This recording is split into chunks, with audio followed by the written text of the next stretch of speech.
Yo, we in here right now, man. This is the Speakeasy Sports Show, man. I had to bring, listen to this. It's the NCAA championship, the national championship today, man. I couldn't let this go by without bringing my man. Listen, this is one half of the greatest tag team on the planet Earth, man. If y'all don't know who this is, man, this is Angelo Dawkins of the Street Profits, one half of the greatest tag team of all time. You know you great when you got a cardboard cutout of yourself wearing the Black Panther mask in the background. That's how you roll, baby. That's how you roll. Yo, AD, what's good, baby? What's good, baby boy? What's good, fam? How you doing? Thanks for having me.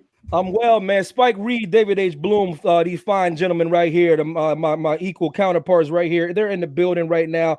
We got the NCAA championship, man. So I had to put Nick Saban up here just to mess with you a little bit. So first and foremost, what I wanted to break down before we get talking. First of all, I wanted to get this out the way, AD, because a lot of people have been talking about how your team didn't even deserve to be in the conversation because of the lack. I know this sounds crazy because y'all had like 6 wins. Y'all played like a game and a half, had like a biscuit and like some scrambled eggs, and then y'all in the playoffs. So can you explain to everybody why should y'all have been in the NCAA playoff to begin with? What made y'all worthy of being in there? Well, for one, I mean, who else can stay 0-0 and still be ranked number 3 in the nation at one point? Okay. But I mean, the teams that were arguing, Texas A&M, their only argument was, oh, but we played Bama. They're the number 1 team in the nation. They've blown everybody out by 30. We only lost by 30. Like, whoop-de-doo, you didn't win your conference. Like, yeah, you went on a 7-game win streak. You beat Florida, who gave Bama a game, by the way. So, I mean, I'm looking at that win against Florida a little sideways. Maybe you just caught Florida off guard a little bit. So, A&M, like, let's go ahead and throw them out. You don't get rewarded for participation. You know what? Here was your reward, the Orange Bowl. Be happy with that. Now, and like, and so that let's get that one out the way. Coastal Carolina, you know, I was kind of hurt about that one. Now, I do think that them and Cincinnati should have made the playoff. Right. Who should they've been in the playoff instead of? Oh, the 2 ACC teams that lost. Clemson and Notre Dame. I mean, how many times have we heard this story about Notre Dame? And then the 1 year that they decide to join a conference, they run into Clemson without Trevor Lawrence. He was out for that game, and it took them 2 overtimes to beat a true freshman. Man, you might be onto something there. A true freshman. And then, like, I knew what was going to happen in the ACC title game. Everybody can act like they were shocked that Notre Dame was going to choke on the biggest stage of them all for them in a conference championship.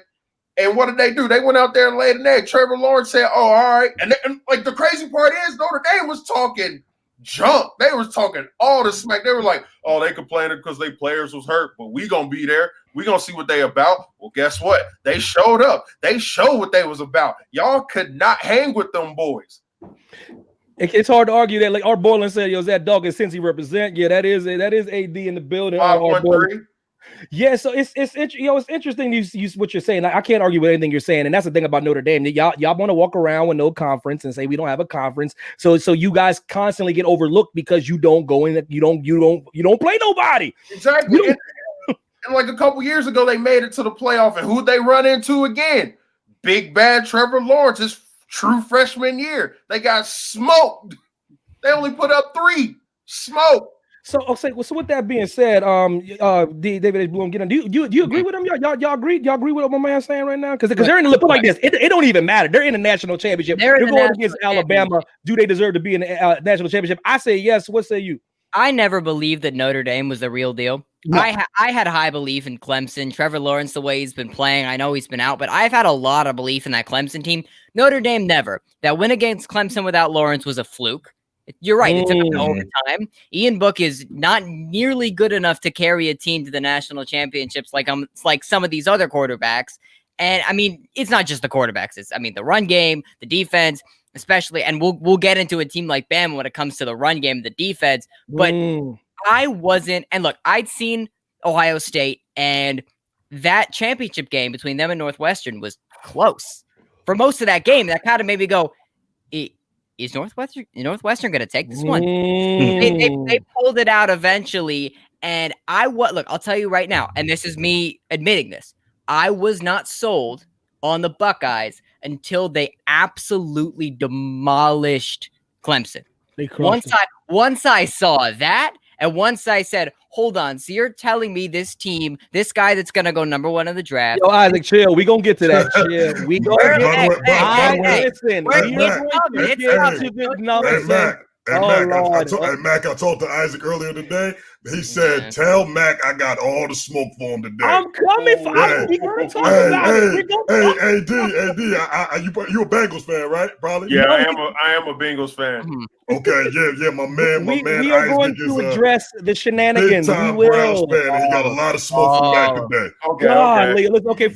First of all, we'll go get to it. But AD, for real, man. I know you're a diehard OSU fan, man. I know where your heart lies. Who wins this game tonight? The game starts at 8 p.m. Eastern Standard Time. Who wins this game? If your team does win, how do they win? By the way, I love that young buck, the quarterback. He's the truth. Whoever passes on that kid in the draft is gonna make a big mistake. But he's the truth. Who's gonna win and why they gonna win, man? I got Ohio State winning because once again, like Bama, they're like, we get it. They've been phenomenal all year. Like they've been dominant all year, especially their offense. Now their defense, they ain't the 2011 defense that they went up against LSU and blanked them out. Like didn't even let them touch the 50. But like their defense is still good. They still got first round talent on that defense, but they're not as stout as like normal Bama defenses are. But I think Ohio State wins because I think it comes down to, and they have not really played a great game yet, but I think their time is due, even though we get it. Devontae Smith is a Heisman Trophy winner. Truth. That boy is nasty. 91 as a receiver. That's not something small. That kid is also big. They had 3 true guys that if you throw the Heisman their way, we'd be like, yeah, absolutely. Right. That triple threat offense is nuts. And yeah, their defense might not be that Bama defense, that stout, big old, Nick Saban type defense. Right. But with this Bama team, what we've been able to see all season long is the best defense is a good offense. So what they do is, sure, they'll let you go and score. Like when they played Notre Dame. Yeah, Notre Dame got in the end zone, but by the time Notre Dame was in the end zone, Bama was in there, 2, 3, 4 times eventually, and they were exponentially growing on Notre Dame to the point where, sure, 2 minutes left in the fourth, but now you're down this many, that many. It's not going to work. They would do the same. Who you got, Boom? Who you got? Look, man, and this is all credit to OSU. This is all credit to Ohio State. But they're the buck coverage. But listen, because what they've been able to do, and with everybody doubting them, saying you didn't play enough games, you didn't win enough games, whatever. You're in this conference, they're in this conference. You don't deserve to be here. They come, they show exactly why they do deserve to be here. I think they totally deserve to be in this championship game. They deserve to be in the playoffs. I don't think Notre Dame did. They proved to everybody they deserve to be in there. When they beat Clemson, they proved I'll tell you right now, Clemson is not Bama. Sure, you can take Trevor Lawrence over Mac Jones in the draft, but the draft don't mean anything when it comes to college games. Clemson is not Bama.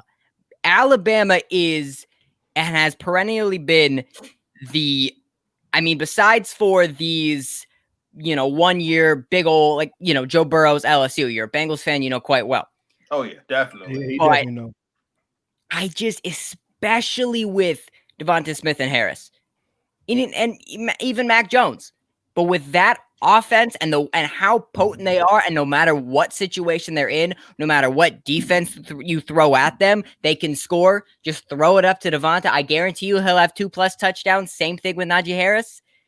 I can't picture a way. It could be close, right? It could definitely be close. The only way that I see Ohio State winning, and this is all credit to Ohio State. Like, this is me saying that I think Bama's going to win. You got, David Blow? Alabama. The only way OSU wins is if they score on a Clemson type touchdown. But Bama's going to win tonight, either by 1 score, or it's going to be a lot more than 1 score. I'm gonna keep my answer. I'm gonna keep my answer real quick. I'm not going against Nick Saban, man. Okay.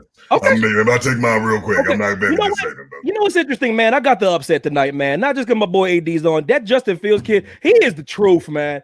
Listen, when that kid, this is all heart. He's got to go. This is all heart. This has nothing to do with analysis. They got nothing to do with breakdown. I'm gonna keep it real with you. This is not when that kid took that shot to the rib and he came back and started. I said, this kid is the real deal. I said, if they let him get loose and they able to make a couple stops here and there, if it's a shootout, you never know, man. I'm gonna listen. Why not, man? Damn it, Nick Saban didn't win enough damn title. All right, we're done. We're done here.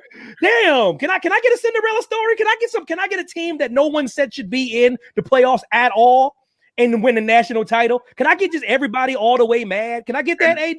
I will say this: Bama's offense is due one bad game. I'm not saying that they're gonna stink up the joint. I'm just saying they are due a game where things aren't really working their way. And Ohio State's DBs, their secondary, that's good. Like the match of the night is gonna be Bama's receivers versus Ohio State secondary. Because I mean, everywhere else is like what you're gonna get. If Ohio State wins that battle. If the DBs win that battle against the receivers, that's how you win the game. Man, I'm telling you, the only way, and I'm never saying that I'm cheering for Alabama. I love a good Cinderella story. You kidding me? Yeah. But the only way I see Ohio State truly winning the game is on a last minute down by 4, down by 5 type drive, reminiscent of Clemson. Reminiscent of that Clemson win against Alabama, where I guarantee most people are taking Alabama. They come, Deshaun Watson, Hunter Renfrow, they make that catch, they win the game. That's how you beat Bama. Because Bama... Remember, D. Watt single-handedly, man. A la Vince Young back again against USC. He took the game over. Man. You know, I was thinking, speaking of Cinderella and speaking of trash, listen, something happened last night, man. Something happened last night. AD, listen, I don't know if you know something happened last night, man. Listen, man. I was sitting over here minding my business, man. Listen, my sister's birthday, she had a little birthday thing, had her over, had my daddy over. Right. You know, keeping it socially distant, Angelo Douglas, you know what I mean? Just keeping it socially distant, keeping everything fresh and light and loose. Then all of a sudden, I sit back, relax, everybody leaves. Like, y'all got an 8:15 game to watch, man. I'm excited to watch the Cleveland Browns get the brakes beat off them by the Pittsburgh Steelers. But something funny happened, man. Something very funny happened. They lost. They lost. And let me tell you something. Before Isaac starts blowing up the chat, going nuts. It already bothers me. Listen, when light-skinned brothers start to launch, I already get annoyed anyway. So let me just when brothers like Isaac start to launch, I already get annoyed because they always stuck in my crawl when I was growing up in high school. And this bother, you know what I mean? So let me tell you something. Now, David H. Boone, your tisk guy. No, listen, David H. Boone. Remember before, because Isaac didn't watch the show and you and I were on. Remember what I said to you 2 weeks ago? When Spike wasn't here, he was filming, doing his thing. Remember when I said this? Is it a mistake that the Steelers are not putting their foot on their throat and keeping them out of the playoffs? Remember when I said that? Did I not say when you have a chance to beat a team, you beat the team? Because all of a sudden, here comes Angels in the outfield. Here come Danny Glover coming out of nowhere. Here come all these things coming out here. The hollow man walking around, guiding the football different places. And then things start to happen when a team starts to believe. What I'm trying to say is you rest in Big Ben, you rest in players. You need to beat the team when you can beat them so you don't have to see them twice. They didn't do that. They lost. Steelers just beat them. I understand that you have nowhere to move, and I understand that there won't be a situation. It doesn't matter up to that 2 seed. But you're right. You're right, because they thought they could beat them again. They're like, we'll take you as a first round matchup. They, in hindsight, they made a huge mistake. Because before we really get into that particular, the one thing that I want to get away from is that a lot of people weirdly have decided to throw the blame on Mike Tomlin. Let me put a stop to that before we even get started right there, because Mike Tomlin didn't throw the damn ball over Ben's. Maybe that's where you want to throw the blame. Maybe that's where you want to throw the blame a little bit. Yeah, we're going to talk about Juju's Corvette, as he wasn't interested in winning that game. He was interested in getting on social media. TikTok, he got 3 million followers on TikTok. That's what he was interested in. But what we're not going to do is we're not going to put that game on Mike Tomlin. Didn't Mike Tomlin make a stupid ass decision by punting instead of going forward when he was that was silly. That was stupid. I'll put that on it. But the game started off with a fumble. A fumble touchdown for the Browns. Do y'all remember the last time that happened?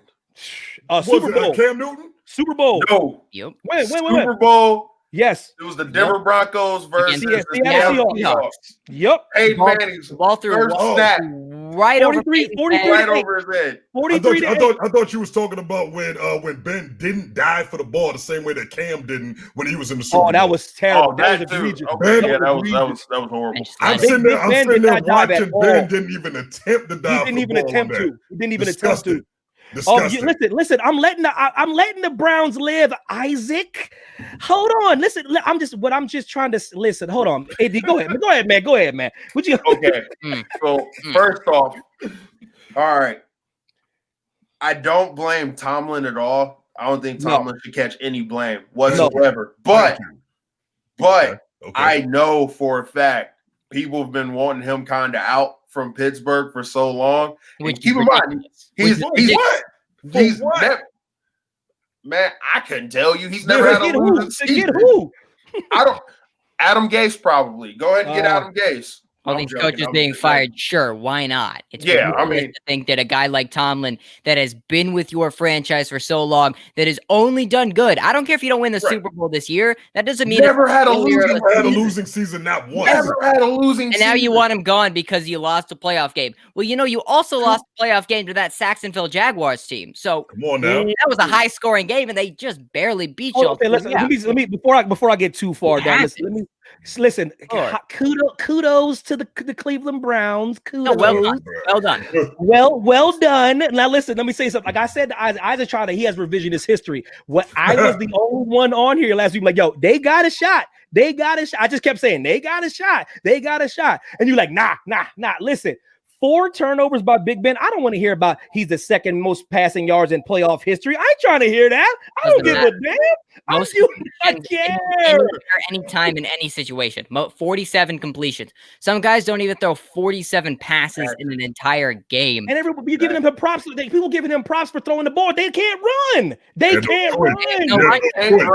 They can't run. The passes that are supposed to be easy to catch, they going right through their hands. Yo. They traded their hands for some TikTok followers, dog. I'm telling you, all of them, bro.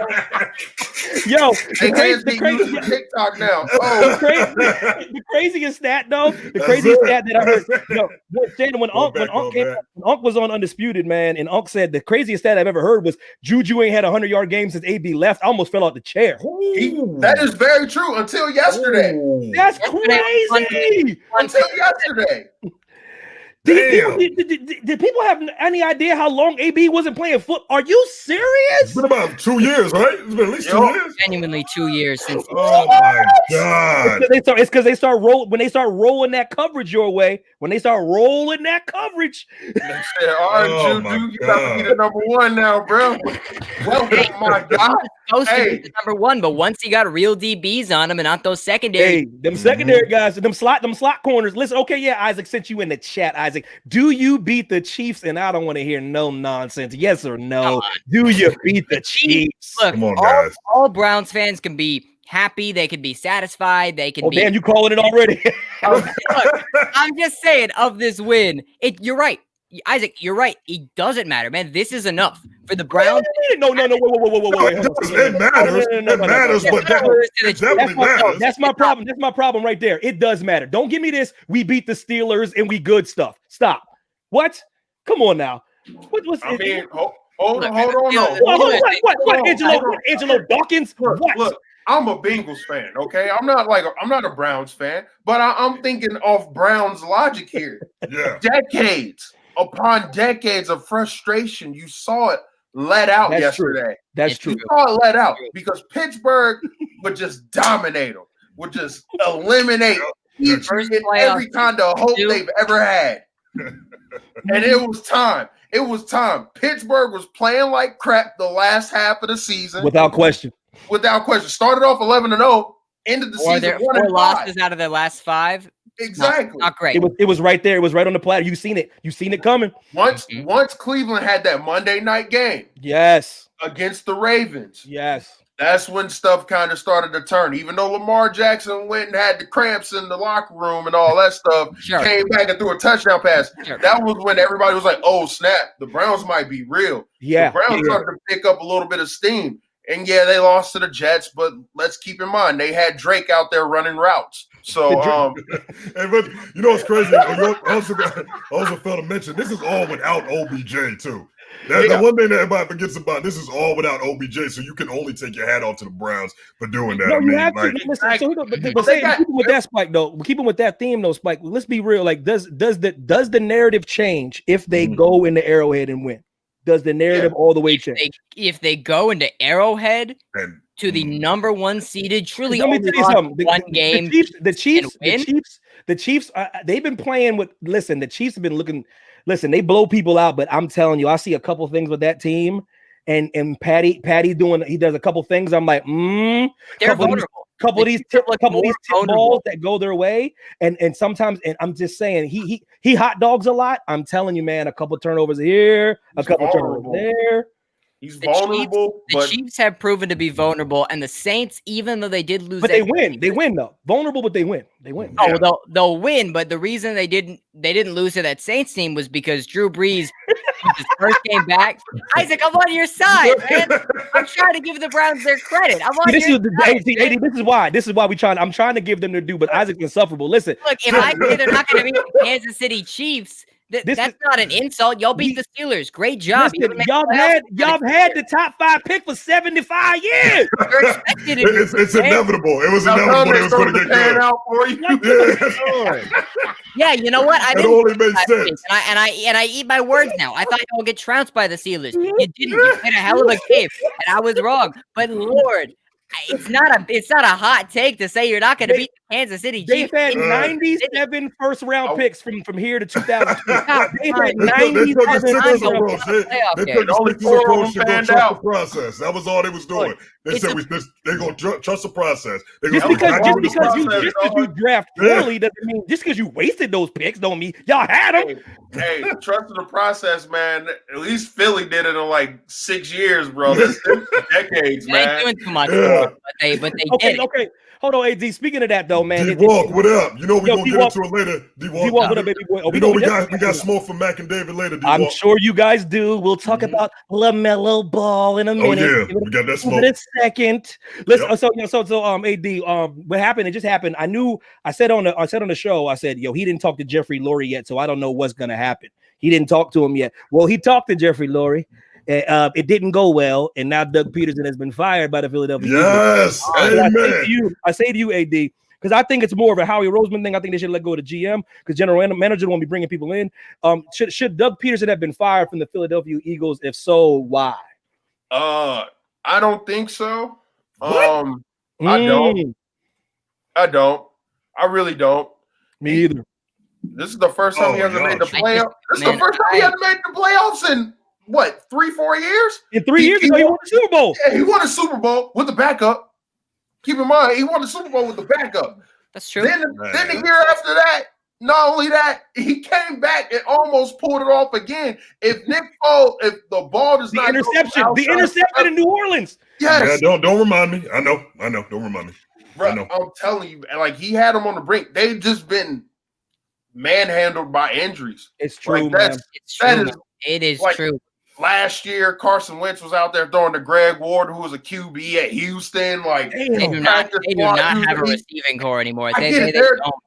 Yeah, I mean, no, D-Jack's always hurt. I get all that. I understand the injury bug, but you got to, in that same breath, you got to understand. It's not even a bug. It's like a dragon. It's like an injury dragon. Yeah, straight up. No, true that. But you got the decisions that this dude was making. I mean, throughout the whole season, I think that he took way too long to bench Carson Wentz. I think Carson Wentz should have been benched. 5 games in. You know what I'm saying? He took way too long. I agree. Wow. Somebody ain't gonna be quarterback for the Eagles next year. Who you think? Carson's out of here. Who you think, AD?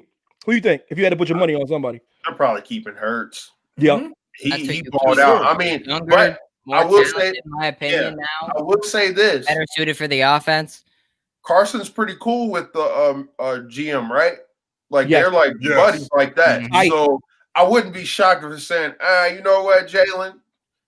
It's been real, dog. I would not be shocked at that. I'm gonna tell you I never even thought about it, to be honest. I'll tell you right now that Philadelphia, the city of Philly, would burn down the Lincoln the field if that happened. If they got rid of Jalen Hurts and they kept Wentz after what Wentz did this season. Not to mention, when you want to talk about injury, you want to talk about injury prone. This dude is hurt every year. Every year.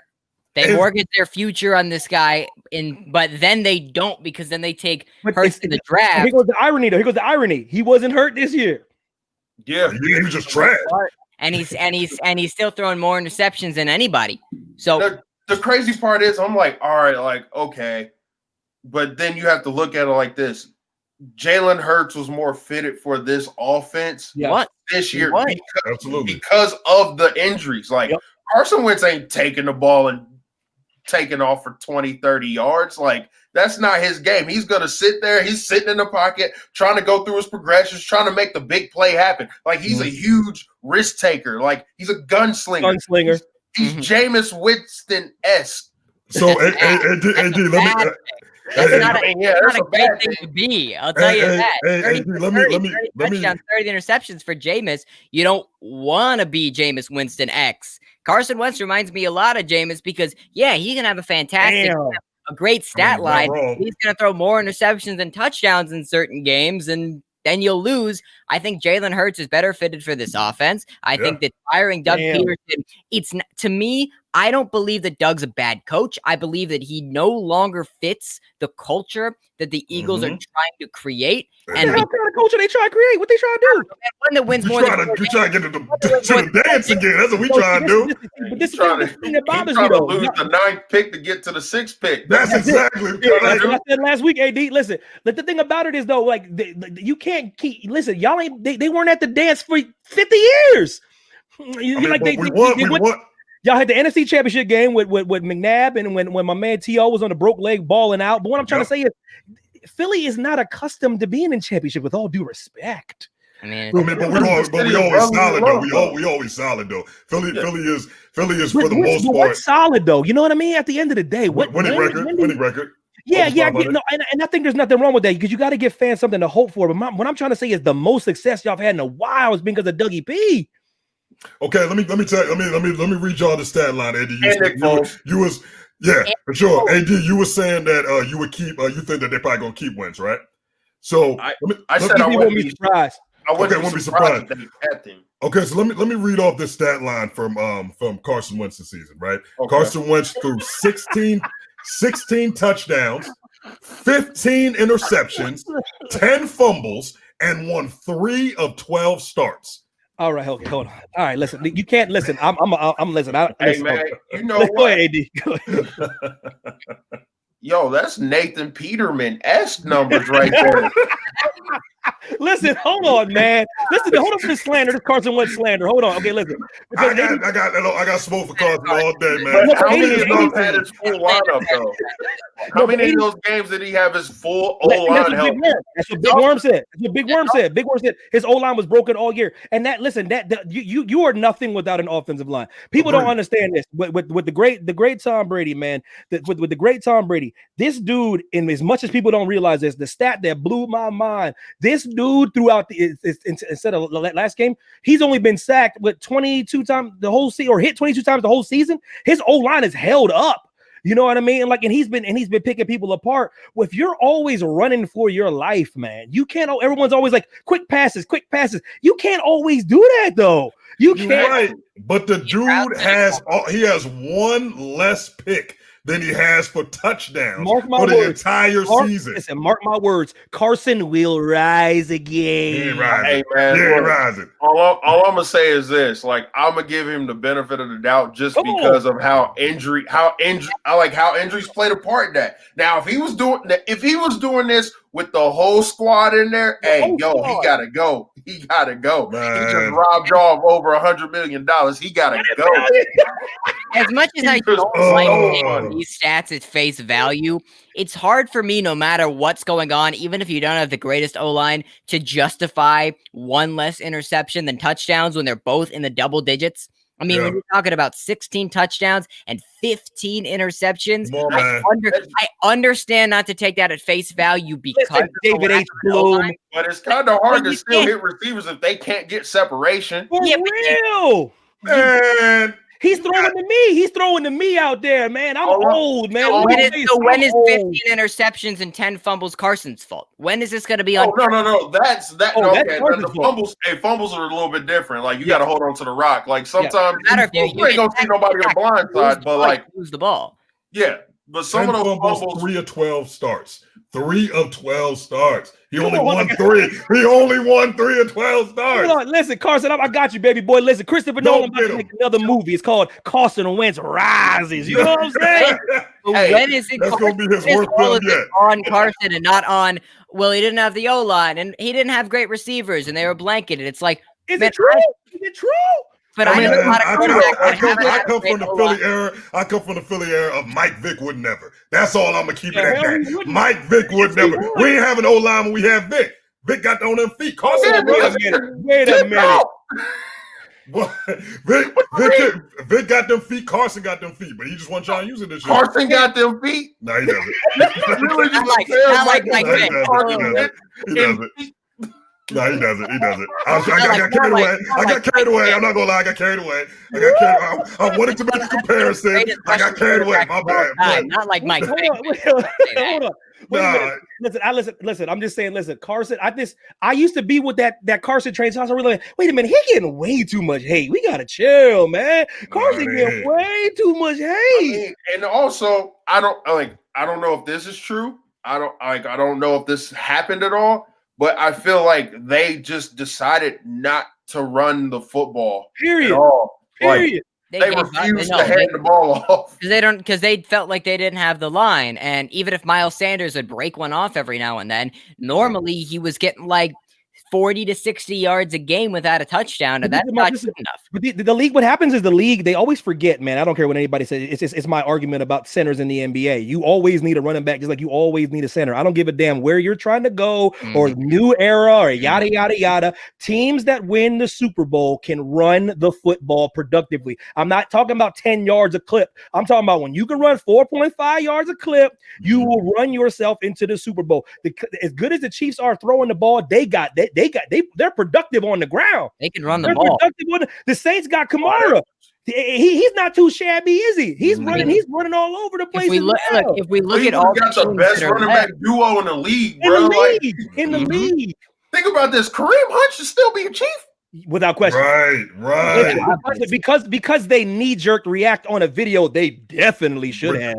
It was bad, but that was egregious because if they knew all of the story, they would have known better. And they cut bait with him because they caught that video surface him and what he did to the girl, and they didn't know what the context was, and they just cut the brother. And that dude is a starting running back in the National Football League. And he's second to Nick Chubb. He's second to Nick Chubb. That dude's a monster. That's why I'm listen. What up, cuz? Roger, I'm a Philly fan. Listen, cuz, shout out to my cousin. Listen, it's in this Mr. 2020, Mr. 2000 do yesterday. Listen. That's a callback from last week. Well, Mr. 2000 yards got bottled up. Plus, they didn't hand him the ball. What did they give Derrick Henry? 10 carries, 12 carries. They didn't give him the ball that much. He had about getting shut down though. I mean, he had more remember when he carries hit to the Ravens last year, right? Yeah. You ran all over them. But you see what happens, though? This is what I'm talking about, AD. This is what I got to deal with when the chat comes at me when I say Derrick Henry should be getting MVP consideration, and then he doesn't do well in the game, and they come up and say, what did Mr. 2000 do yesterday? I don't know. He just ran for 2,000 damn yards for the season. That's all he did. What you mean? Like, he was unreal, but, like, Baltimore was smart. Like, yes. Give them credit. They went out and got dudes that were run stuffers. They could get after the passer.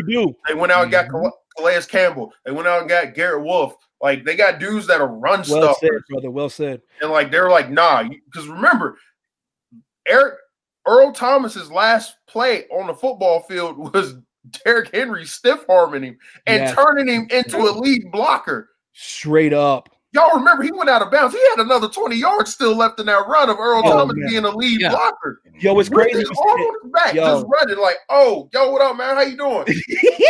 Yo, AD, man, that's some of the best stuff I've ever heard. Truly, man. People don't understand what smart teams do. They got beat by the Titans last year. So what do? They when they get these pieces, people thinking they're getting these pieces for the league, but they're getting pieces for the team that beat them, and they realized they got exposed. So what do? The same thing people did when Moss used to be torching people. Moss changed two positions, man. He changed the cornerback position. The people in the NFC North, they were over here drafting drafting corners and safeties to figure out how to stop Randy Moss. He made that position more valuable in the draft. So just like you said, though, they had to figure out, if we run into the Titans again, we gonna have something for Derrick Henry.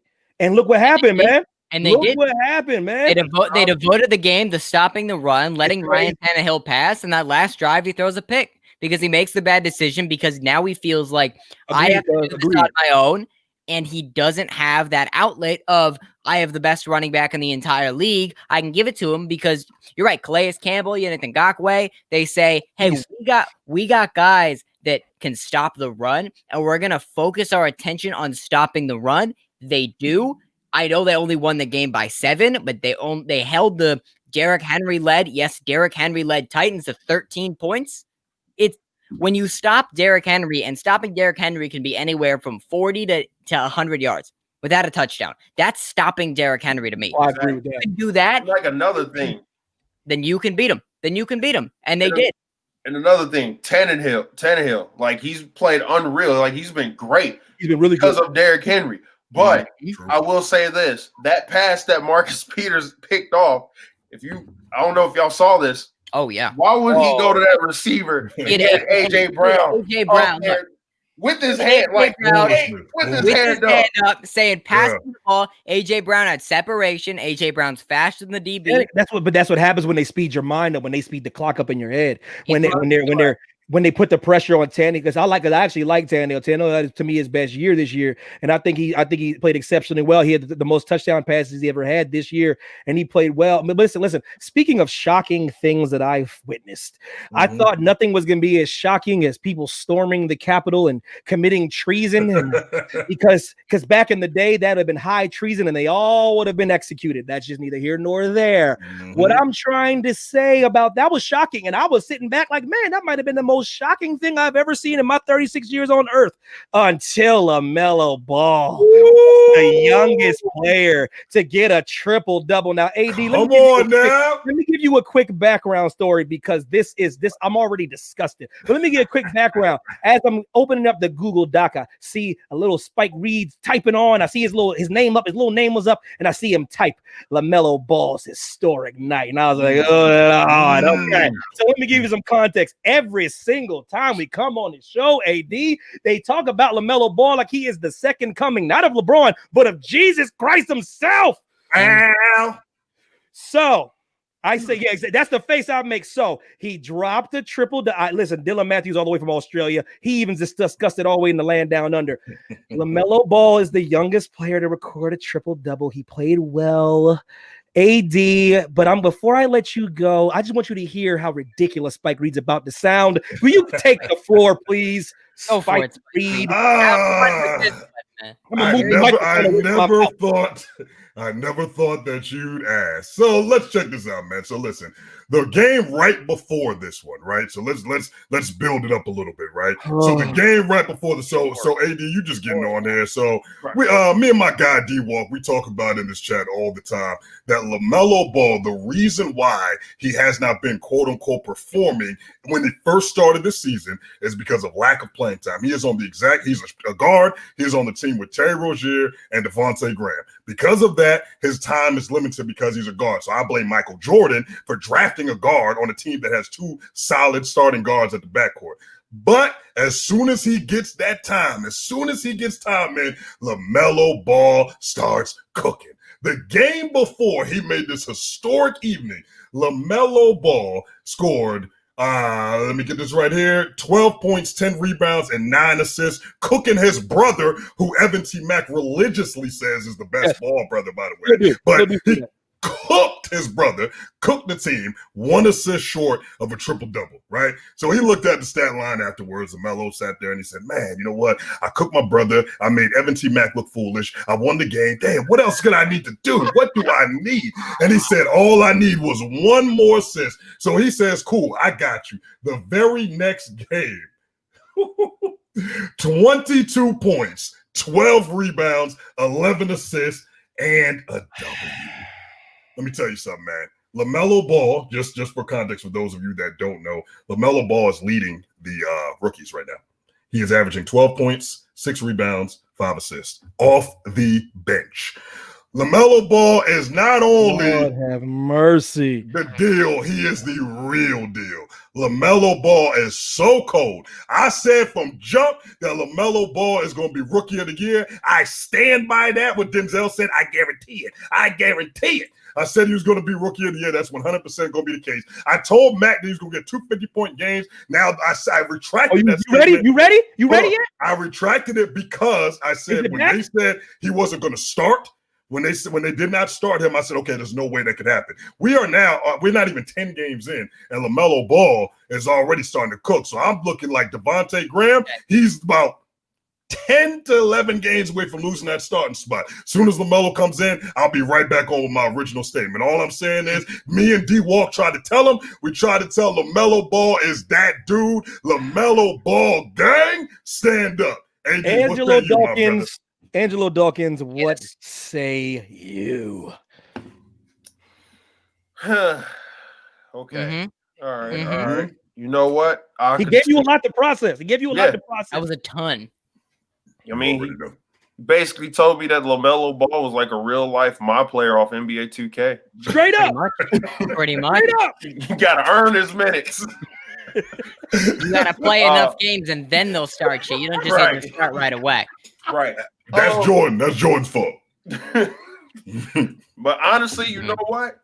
I will say this. I think LaMelo is the better of the Ball brothers. Thank you. Outside of Lonzo's just everybody's still waiting on him to take that step, and it's just like, come on, bro. Like at some point, maybe next year, maybe the year after. At some point, that like it ain't coming. Like he's gonna he's got unreal court vision. He's great. He does. He plays good D too. He plays good D. Yeah, he's got good defense and all of that. But like I think LaMelo's the better scorer. Yep. Oh, that's for sure. Better passer. Yep. I think he's like a little bit more electrifying in the game as well than Lonzo. But to act like LaMelo's the second coming of you gotta stop. Yeah, that's where you gotta stop. That's where it takes that step overboard. And it's like, wow, the guy that was drafted, what, third overall? How tall is he? 6'8"? 6'8". At the point guard position, is getting a triple-double. It's like, man, if I'm 6'8", don't let me be 6'8" and drafted third overall. I don't care. Starting, sitting on the bench. Straight up. Isn't my job to get 10+ rebounds, 10+ assists? No, we're not going to do that. No, let me stop you right there. That's his job, man. That's his job. That's why they drafted him. For a reason, bro. This dude is a guard. We're not going to do that. We're not going to sit here. I don't give a damn. He is a guard. He does not play in the paint. His position is bringing the ball up court. His position is usually around. LeBron is a that's LeBron. guard. That's LeBron different. LeBron different. We can't compare nobody to the king. LeBron different. 6'8". Bringing the ball up the court. 6'8" and 6'8". Okay, hold on. Time out. So wait, hold on. 6'8", bringing the ball up the court. We are not. I would never blaspheme and put LaMelo Ball and King James in the same sentence. 21. That's LeBron is different. What I'm saying is that LaMelo Ball is coming down the court. His point, essentially right now, as of today, his position is backup point guard, right? That's his position right now. Correct. So backup point guard. He needs to be down there. Exactly. I was about to say, you won't be saying exactly what I was going to say. Like, he won't be saying crazy. Like this, there's not that many. He's not wrong. He's not wrong. But he is though. You can't just say Pete. You just can't say stuff. You got to tell me who. You can't just say that. I'm checking something right now. I'll put money. Give me the 7 people that don't average 5 rebounds. Just tell me them. You can't just say that. All right, I'm gonna tell you right now because I got somebody in mind right now. Okay. By the way, hold on. I got you right now. The second tallest player in the NBA right now is Boban. Boban averages 2 rebounds a game. So I don't want to hear no more. I don't want to hear anything else. Boban barely plays though. He don't play. Boban never plays more than Boban. So now when somebody doesn't play, now it matters. When we said Melo ain't getting the playing time, it was he the first player. Melo's still touching double-digit numbers and minutes though. Now it is. His first game he had more. Whoa! Check this out. When Melo first came in, right? The first couple games, Melo was playing like 9 minutes a game. He was not getting no PT. Then once he started playing a little bit more, he started getting 15 minutes. That's when the debate started coming in because me and D-Walk was telling Mac and David Bloom, yo, this dude is only playing 15 minutes a game. Then as you see progressively, now he's playing about the last game that he played, he was playing 28 minutes. So now when he's starting to get that legitimate time, look at the production that he does. So exactly what I said was going to happen happens. You get this dude on the court, he's going to produce. When you play him 9 to 15 minutes, he ain't going to do nothing. That's just really what it comes down to. Can I propose something? Can I propose that the head coach of the Hornets actually knows what he's doing? Can I propose that? Does he though? Yes. Because all of a sudden, listen, because this is what I've learned. This is what I've learned from basketball and watching coaches that know what the hell they're doing. They see more than him than we do. We see a couple games and we see him play. This dude watches them in practice every day. If he could start, he'd start him because his job is to win games as a coach. So he's bringing him along because this is the only thing I've ever said since day one when it comes to this young man. Nobody is trying to see a young black man fail, especially this dude here. Right. What I said was I had a question I needed answered. I need a question to answer. The question was, can he play in the league? That's my only question. He's answered that question. But let's stop acting like minutes are the reason why he ain't balling. He's getting adjusted with these grown professional athletes. That's all. But when he did in Australia. Well, that's what I'm saying. But when he did start to get it's just like you just got to use the eye test. When he wasn't getting minutes, he wasn't producing. When he did get minutes, he starts producing. It's pretty simple as that. Like and we said, I think the week before, y'all asked me what is like a feasible amount of time that he would be in the game. I said about 25 minutes. He played 28 the other day, and he ended up breaking an NBA record in history. So the NBA's been around. The NBA's been around since the 40s, and this dude has broken a record when he got 28 minutes. That's all I'm saying. That's all I'm saying. You can't just tell me broke a record and then not explain what's to explain the size. I mean, yeah, he was a young triple double, but he's 6'8". What does that mean, though? There's a lot of 6'8". How many 6'8" players have we seen come and go in the NBA? I'm talking about a 6'8" guy that's supposed to be that assist leader. That's supposed to be that. It's just. Let me tell you something, man. We got becoming a magic point guard here. Man, listen. Let me just say. If you're trying to use a 6'8" point guard getting triple doubles to prove that he's legit, to prove that he's like genuinely like all-star caliber type of guy, like no doubt rookie of the year. If for a 6'8" point guard drafted 3rd overall, if you're trying to use triple doubles to say that now he's that dude, one triple double or one near triple double. So now it's not enough. He's good. Now it's not enough. Good, but he's not like this is what we call this is the definition of moving the goalpost. This is the definition. He's not going to be that good because he's playing in Australia. I never said that he's then not. He comes in the league and starts cooking. I didn't say that. Look, Spike, don't misquote me. I said he didn't play anybody in Australia because he didn't. He didn't, bro. He didn't, man. I said into the league. Can he play in the league? He's answered that question, but I'm not going to just tout a child before he gets to the NBA. I got to see him play. He's a kid. No, true. We had to see him play, but I saw it. All I'm saying is I saw it. That's all I'm coming with. I said I saw it. You just said he's going to be good. I can say anything I want to say. Yo, man, Jesus Christ coming back tomorrow. It don't mean I'm going to be right. In this particular instance, I was right. Just like I've been right about 100 other things. I was right about this. Hold on. So did I not predict the NBA Finals and how many games it was going to win before the playoffs started? Are we doing that?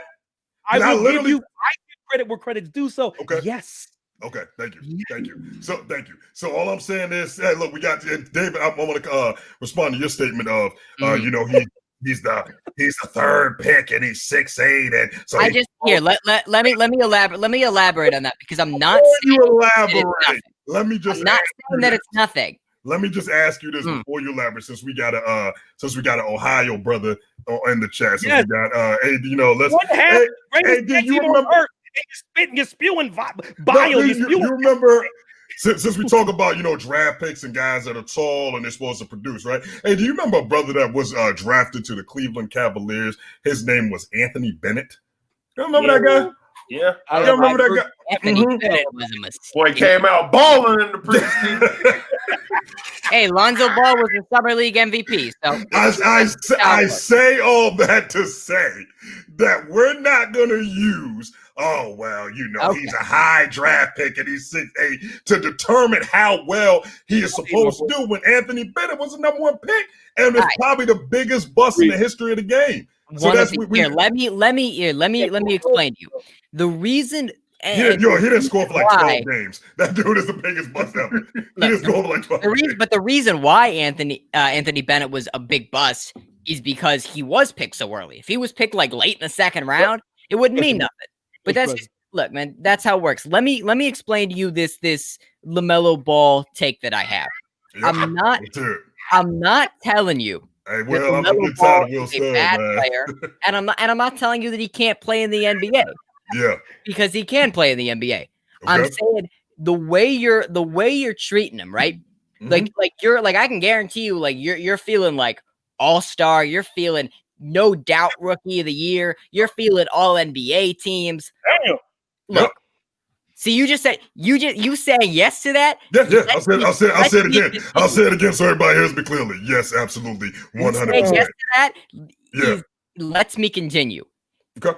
Go. Just because he's a rookie, just because he's young, if we're not gonna take that away, right? When you're grading somebody on if they're gonna make an all-star team, if they're gonna make an all-NBA team, if they're gonna be a factor in the season, maybe the postseason, I don't know. Yeah. If you take that idea, then once you start evaluating a player like that, well, then we got to take that. How old are they? We got to take that away because now we're just evaluating a player. So we can't throw that like, well, they're this young, so it's impressive. No. If we're trying to say that somebody's going to make the All-Star game, All-NBA team, whatever high honors you can get in the NBA without age involved, right? Then we're going to take that away. I'm never saying that he is a bad player, and I'm never saying that he can't play in the NBA. Yeah. Showed me is, hey, I can be productive in the NBA, but when you're 6'8" and you post a triple double, I don't care if you're the youngest triple double. We're taking age away. Right? Okay. We took age away because we're trying to talk about all-star teams and all NBA teams and these high honors. Okay. If you're a 6'8" point guard, if you're 6'8" running the point and you get 28 minutes, and please don't say you're supposed to get a triple double because that's not a normal thing. So please don't say that. But one triple double as a 6'8" point guard doesn't, to me, lead to what? There's the All-Star game. There's the All-NBA game. Well, one triple double in 8 games. I mean, we acting like it's a full season. It ain't even been 10 games yet. You gotta let him average more than 12 points to be like the he's better than Lonzo talent. That he's better than Lonzo as well. Listen, he cooked them straight up. I'm gonna put a ball on this. You know, there's his 2 brothers. You know what I mean? You know, he's letting his brother cook. I can't take that's out of context, man. Like he cooked his brother. I go, was his brother really getting at him like he gets at him in the playground? Not really. No. Not really. Like when my dad, you know what I mean? AD, when my dad played me, he would play me, but not really. He's trying to make me feel good. So, like, you know what I mean? I don't know. Max, you say Lonzo held back in a real live NBA game? No, I'm just saying if he was on this chat right now, I'd be like, Melo, how many times has Lonzo busted you one-on-one? He'd be like 50,000. He'd keep it real. Keep it real. Like let's be real. Matt, me and you both watch a lot of kung fu movies. You ain't never heard when the student becomes a teacher? That's one of them. When the student becomes the master, that's all it was right there. You know what I'm saying? Let me reserve the right for that to happen. That's only 72 games. AD, before I get you out of here, fam, let me run this down real quick, baby boy. We got these games coming up right now. We got Kansas City versus the Cleveland Browns. I want to get your thoughts on who you think is going to win the game. So first game out the gate is the Chiefs versus the Browns. Who you think is going to win that game? I think Kansas City is going to win. I think Cleveland's secondary is still suspect, even with Denzel Ward. I don't think he played last night, if I'm not mistaken. I don't think he did. But I mean, that stuff that happened with the Steelers receivers and quarterback ain't happening with Patrick Mahomes, Tyreek Hill, Mecole Hardman, Travis Kelce. Like, and like, not only that, they got a run game that can complement with Clyde Edwards and Le'Veon Bell. Yeah, Le'Veon Bell casually being the backup running back. Crazy. And the crazy part is, I don't know him in the pass game. Is CEH, is he healthy? Is he healthy enough to go? If you know offhand, I don't know. Truthfully, I haven't heard enough about him or about the Chiefs in these past couple of weeks to know because because I know he hurt himself in that Saints game and hasn't played since. But yeah, if he's healthy enough to go, they have they have Williams back there. They have Le'Veon Bell, who's improved being on a real team and not the Jets. I keep going, but I'm just telling you, I agree. Yeah, I think Le'Veon Bell is about to turn into old Le'Veon Bell from Steelers. Now that he has he has a grasp of the playbook for Andy Reid, and Andy Reid loves the receiving backs. Brian Westbrook, that was a product of him. Le'Veon Bell, he get with Le'Veon Bell. Le'Veon Bell is gonna do work, I feel like. But I will say this: the question mark that lies is Kansas City's defense. Yes, sir. That run game of Cleveland. Mm-hmm. They can be had. Stop the run. Cleveland. So we all agree that it's official in the league. We all agree that it's official that Baker has arrived, right? That's a consensus? Oh hell no! What no? Oh, really? Damn. Not I say he's arrived. Yeah, that's what I'm saying. I'm like, damn, I didn't expect y'all to say that. Arrived is what though? Arrived is what? Like, because I always thought he was a solid quarter. He's a solid quarterback. He can win the game. Arrived is like the reason why they won yesterday. Though he wasn't the reason why they won. No, not at all. That defense. He played a solid game. The defense and the run game was the reason they won. That defense, especially 5 turnovers, 4 picks.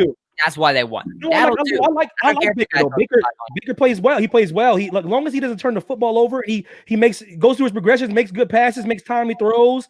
No, Baker can throw. He can play. You need to get him on the move. He is not a pocket passer. He's not I do think he arrived though. I do too. I agree. Andy, I agree. I do. What do you mean by arrived though? What's your definition of it? What do you mean, AD? Like, what do you mean by arrived though? Like, what's your definition of like him arriving though? You know what I mean? Up to he's answered to the big moments. Like last year, that was like the big thing. Even with Odell, like he was trying to force feed Odell the rock, but also looking like trash while trying to get him the ball and trying to throw it everywhere else.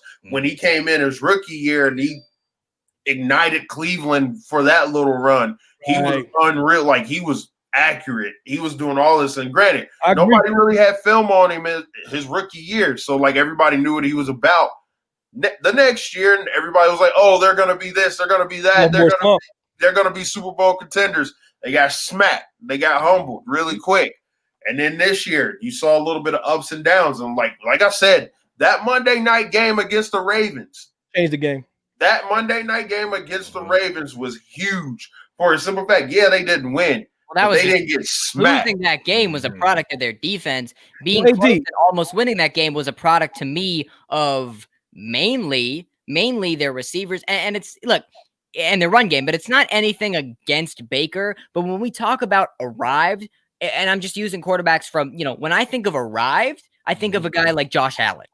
Josh Allen to me has arrived, but the way y'all reacted to Josh Allen is the way that if you say Baker arrived, because Baker was drafted higher. So if that's the way you react to Josh Allen, that's the way you should react to Baker. If I have Josh Allen on my team mid, I feel set. Baker, I feel like I still got to work some things around. He's a good quarterback, but he's not like the arrived as like Lamar, Josh Allen. So has Dak arrived then? Because if I'm putting it, I'll look at it like them too. So if you want to I think Dakota's a hair better than Baker, just a hair. Okay, a hair. But I will say this: he's just now with a bad team and injuries. So, Josh Allen, he's arrived, no doubt. But to me, that's arrived. The difference between Josh Allen and Baker Mayfield. Baker Mayfield ain't throwing no YOLO balls. I think Ryan Clark said it. Ryan Clark said it best. Josh Allen has arm arrogance. He does not care who's there. He's just going to rocket launch that. He's that arm arrogance. What the hell? He's going to tote the rock. That 60-yard bomb is going to be like a handoff. Yeah, like he doesn't care if it's triple coverage. He really don't. Triple coverage. He doesn't, man. He sees 14 in blue, and he's like, "I'm throwing it." He sees 14 in blue. He says, "I'm." But to me, Baker was throwing a lot of those balls that you're like, "What are you doing?" at all of those, and this is why, credit the Browns for winning without OBJ. But OBJ was targeted so many times on such bad routes and bad coverages that he had to become a DB just so he would knock Baker's balls down. The minute they don't have that guy that it's like, well, I can throw him anything, it'll catch it. The minute you start letting your receivers be guys that can run routes, and for some reason, it's just on the Browns, it just doesn't work with Odell. well, then you start completing more and more passes. This is a Right. separate take. I think not having Odell, as much as you never want to see a guy injured, I think it helps them because it takes Baker out of this whole, I got to force it to my star. He stops forcing the ball to people. Now you see guys like Peoples-Jones. You see guys like Jarvis Landry show his true self. Austin Hooper, even the Njoku. Now it's like, Yo, AD, what happens if Baker wins this game on Sunday, on Saturday or Sunday? What happens if he wins this game against the Chiefs? What happens for him? He is the biggest hero, second to LeBron James in Cleveland. Man. Just like that, huh? He's already set for life. Yeah, he is. That's all he's ever got to do in his entire. That's He doesn't right. have to win a Super Bowl. He doesn't have to make, Well, Super Bowl appearances. So what does a Super Bowl appearance do? Does it put him over LeBron? Just a Super Bowl appearance? No. No way in hell. not No. LeBron. No way in But if- hell. Oh man, they had a Wins the Super Bowl, it's a championship wrap. drought. They had a championship drought. 2 years. LeBron brought them a championship. I agree. If But we Baker- know- we do if know- Baker can do that, No, if but we Baker- do know if he wins the Super Bowl, it's over. Though LeBron will be forgotten forever. I just want people to know that. No, he ain't. I don't know about that. That's, Yeah, I don't Cleveland know Browns about is a- that. that's a In football. Cleveland, It's a you will wrap. see It's a football town, but they ain't.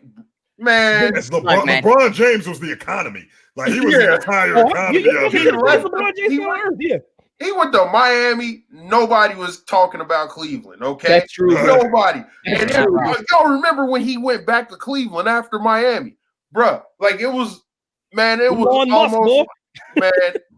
I'm gonna take my man Spike's words. It was like the second coming of Jesus coming back to life. Okay? Straight up.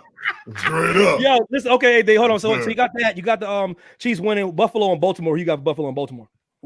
that is going to be an excellent game. Woo! That's a tough game, man. That is Right. a tough game. Could equally win a match. In Buffalo. It's in In Buffalo, man, that's not gonna be a problem. Both teams playing the code, so yeah, not really a big deal. man, woo, Toss up. It's a toss up. Go either way. man, that's a We coin flip. That Right. is a major coin flip. Because I'm like, all right, they're almost identical outside of the receiving core. Buffalo It's has true. a slightly better receiving core. They just Ooh, got yeah. they just got Stephon Diggs, man. That's Yeah. just something. That's just something you can't recreate with Hollywood. Oh, they got Brown. Cole Beasley balling too, though, man. Oh, Beasley balling. They got John Brown, who still can get loose. They got that Davis kid from UCF. Yo, he's a beast. balling. dude. Like Mhm. Dustin Knox, great tight end. Like They made a nice little core. They made a nice little receiving core, man. Quietly, they made they're a nice. lovely. Better than the Ravens, who boast Hollywood Brown, Mark Andrews. I think they have. Do they have Willie Snead on that team still? Willie Or- Snead, Yeah, Des he's Bryant. there. Oh, They're- yeah, an older Des Bryant. It's just it They got doesn't. great number 2s and number 3s. Yeah, but they don't got that number one that the Bills don't. do have, and Diggs has been without because you see once he loses that shackle of Adam Thielen, and once he gets a quarterback that's not Kirk Cousins, Who you got? AD? Who you feature five? Who you got? That's You tough. know It's what? tough though. I'm gonna caution on the side of a little bit more experience Ooh, with the Harbor or John Harbaugh. ooh, I'm gonna go Baltimore. I got you. Okay, so finally, AFC champion. Everyone's been waiting for that, man. Everybody's finally, before I get you up out of here, fam, Green Bay Packers versus the Los Angeles Rams. I don't like. It's not a classic trap game, but I do think people sleeping on the Rams a hair. But it's gonna be in Lambeau. It's gonna be crazy. The MVP is gonna be throwing the football. Angelo Duggins, what say you? Also, we got to be careful. Is Aaron Donald playing? I think Aaron Donald. They think Aaron Donald might be most likely. Will be He's not missing that game. He is not missing He's that playing game. the game. playing, and they have right now, as to report, they have no idea about that quarterback situation. See, Without Damn. without that quarterback, look. I've been trying to tell you all season, the Seahawks aren't it. I don't care if they go this and I don't care if they lose this game off the trap. They're not it. The Rams and their defense prove that. But if you notice the Rams offense in the fourth quarter, they were lucky to get a field goal. If the Seahawks had to go travel to Green Bay, it would be a different story than Right. if the Seahawks had to go play, somewhere else. The Seahawks would be dismantled by most teams. So the Rams come into Seattle, and what do? They dismantle them. I think that the Rams, while the Rams have a fantastic defense, right? They have the best defense statistically in the entire league. I think that lack of offense against a Packers team that boasts a great defense and a fantastic offense, it's just, it could win you a game, but especially when you're an LA team playing in 20 degrees, feels like 18. It's just, it's just What do you think, AD? I'm gonna go with Packers, and I think Devontae Adams has a real big day on Jalen Ramsey. Oh, that's big. I like that though. I like that. That's gonna be a good matchup. Yeah, I mean DK Metcalf is more Jalen Ramsey speed. DeAndre Hopkins more Jalen Ramsey speed. You notice anytime Jalen Ramsey's gone up against a dude that's straight up route running, technician. Yep. Get like he can move. Jalen's had a little trouble with that. And then Devontae Adams, keep in mind, Devontae Adams made Chad Ochocinco cry watching routes, dog.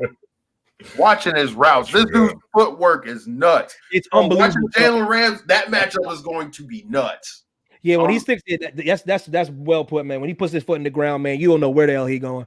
You don't know if he's going left, right. You don't know if he's doing a slant. You don't know if he's doing a post. You don't know if he's doing a curl. You don't know what the hell this dude's doing.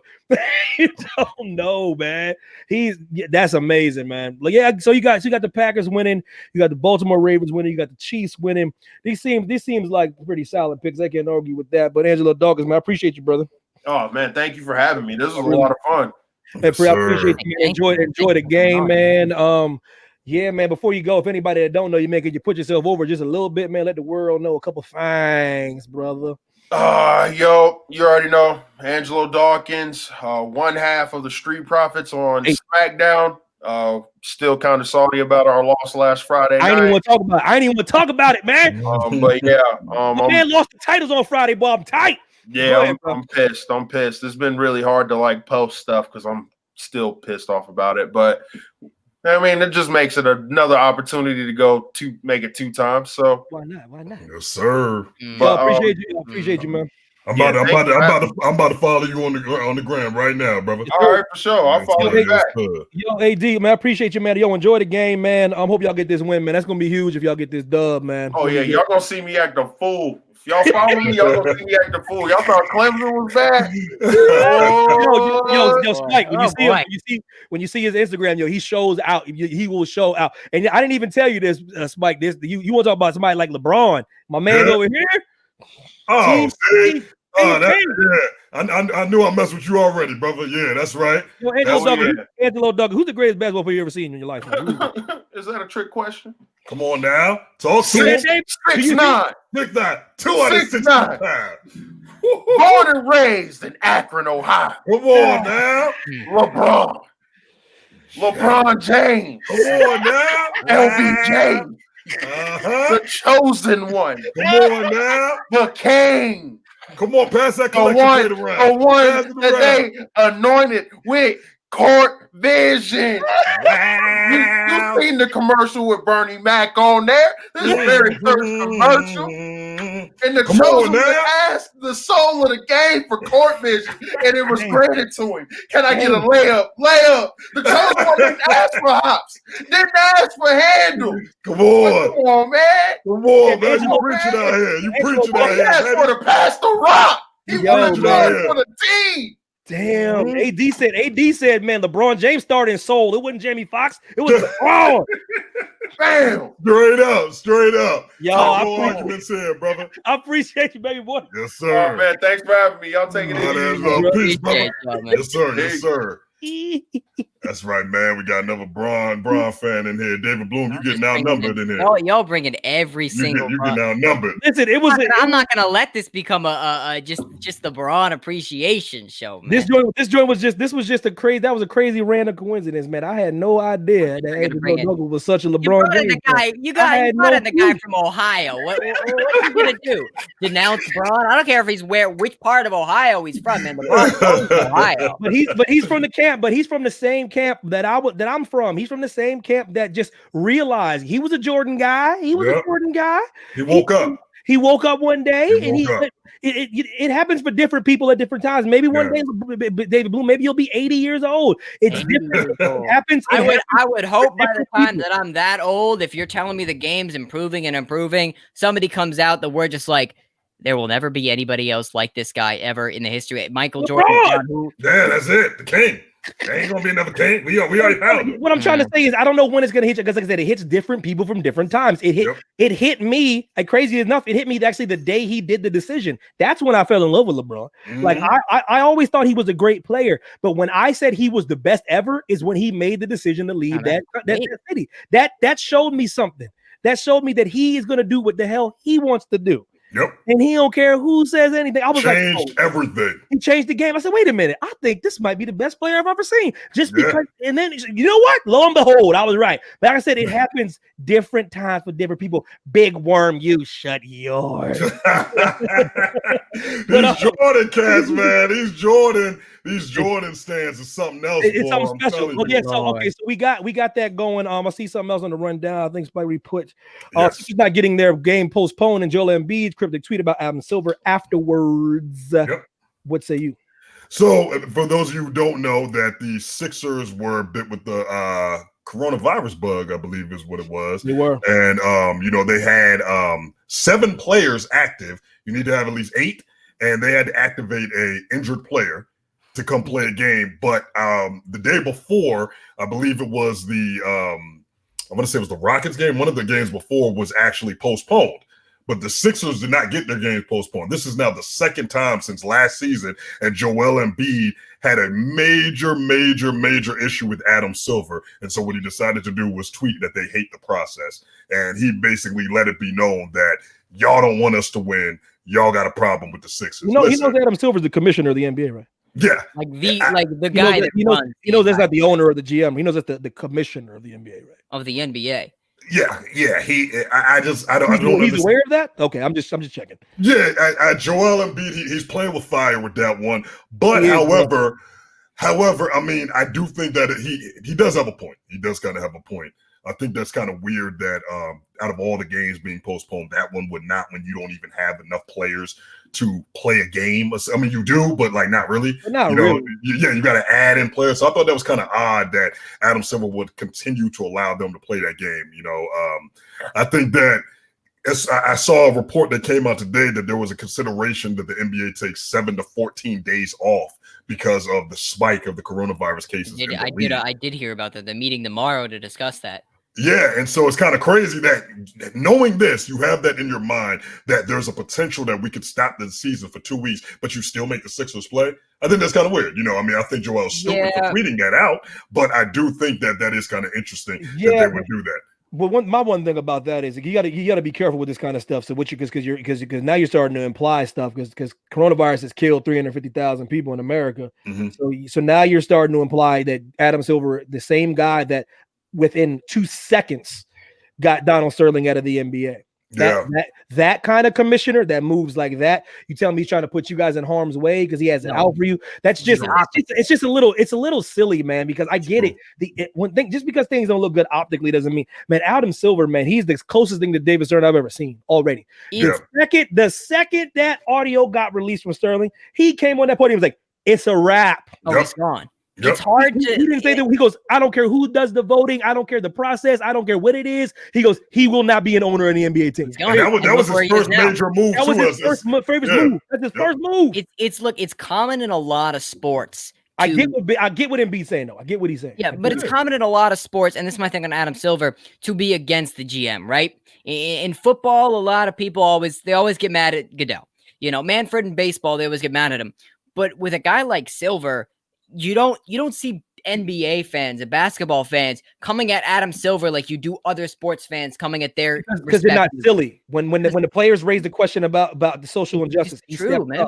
Because he stepped up because he's a fantastic commissioner. We got to be careful here, man. He's one of the good ones. That's the best commissioner in sports. Best commissioner in sports, hands down. One of the best ever, just because of the way he's been able to work with the NBAPA. A lot of things he's been able to work around. A lot of things fell into his lap. The lot of social injustice, a lot of things, he has a lot of African Americans, and he had the thing with David Stern. I'm telling you, somebody must have held it a different way. Can you imagine? And this would never happen because this is not how Jerry Jones gets down. For all things Jerry Jones is, he's not racist. He's made more black millionaires than anybody. I promise you that. Like more black convicts than anybody. He's gave. He'll take anybody. He'll take anybody. Yeah. Any records you got, if you can play football, I'm taking. Yeah. So let that have been audio on him. I'm not sure the NFL gets him out of the Cowboys arena. I'm not sure they do. What? No. I'm not sure they do that. What I'm trying to say is NBA, it's a different story. Sterling owned the Clippers, and he had to give that team up. Yeah. And I'm not trying. We're not trying to act like he would pay anybody. He'd do the opposite. He didn't want to pay anybody because he wanted as much money as possible. He was a bad owner before everything came out. Yeah. Then that stuff comes out. Then you're like, you know what? When I heard that, just being a fan, I was like, you know what? That kind of makes sense that a guy like that would turn out to be like that. That makes sense. Nobody ever was like, no, keep him. No, why? Yeah. You want him gone. Adam Silver said, we don't tolerate that. We're not going to tolerate that. We're gone. So do y'all? I know they're two unrelated things, but I'm just saying that kind of makes. That's what I think about. No, I understand. I understand exactly what you're how he moves pretty swift on certain things. I get the because like Embiid it's foolish, man. Zicky Dice was good, baby boy. What up, Zicky? It's foolish. It's just foolish, man. I think to say that. So do you think? Yeah, I do too. I mean, a lot of people they keep getting in trouble with these tweets. I don't see any reason why they should have. Twitter will get you a job and it will get you fired. Yeah, all in one. All in one. Twitter is the greatest use to get a job and is the greatest use to get fired. Fired for what? It's amazing. When you tweet at something, there's no repercussions. You'll get fired faster than you'll get hired. I will say that. Oh, for on sure. Twitter, you tweet something bad, negative. They find something, racist, homophobic, anything that makes you not the greatest human being in the world, man, you're gone. And no offense to these people that are like, well, all I said was this, man. It's like they're trying to promote, tolerance, acceptance with everything, and then you go and you are a big face in the league. If you go tweet something racist, homophobic, I don't care when, man, that's a bad thing. And if you don't have a job, then that's just don't. Speaking of that, what really upset me, man, I don't get rattled by, but like prominent figures don't really get me any type of way because I really don't root for too many people, so I really don't get that upset when somebody fails, to be honest with you. But this one kind of bothered me a little bit because I was really, really, and I listen. I don't know if it's going to hurt him or help him.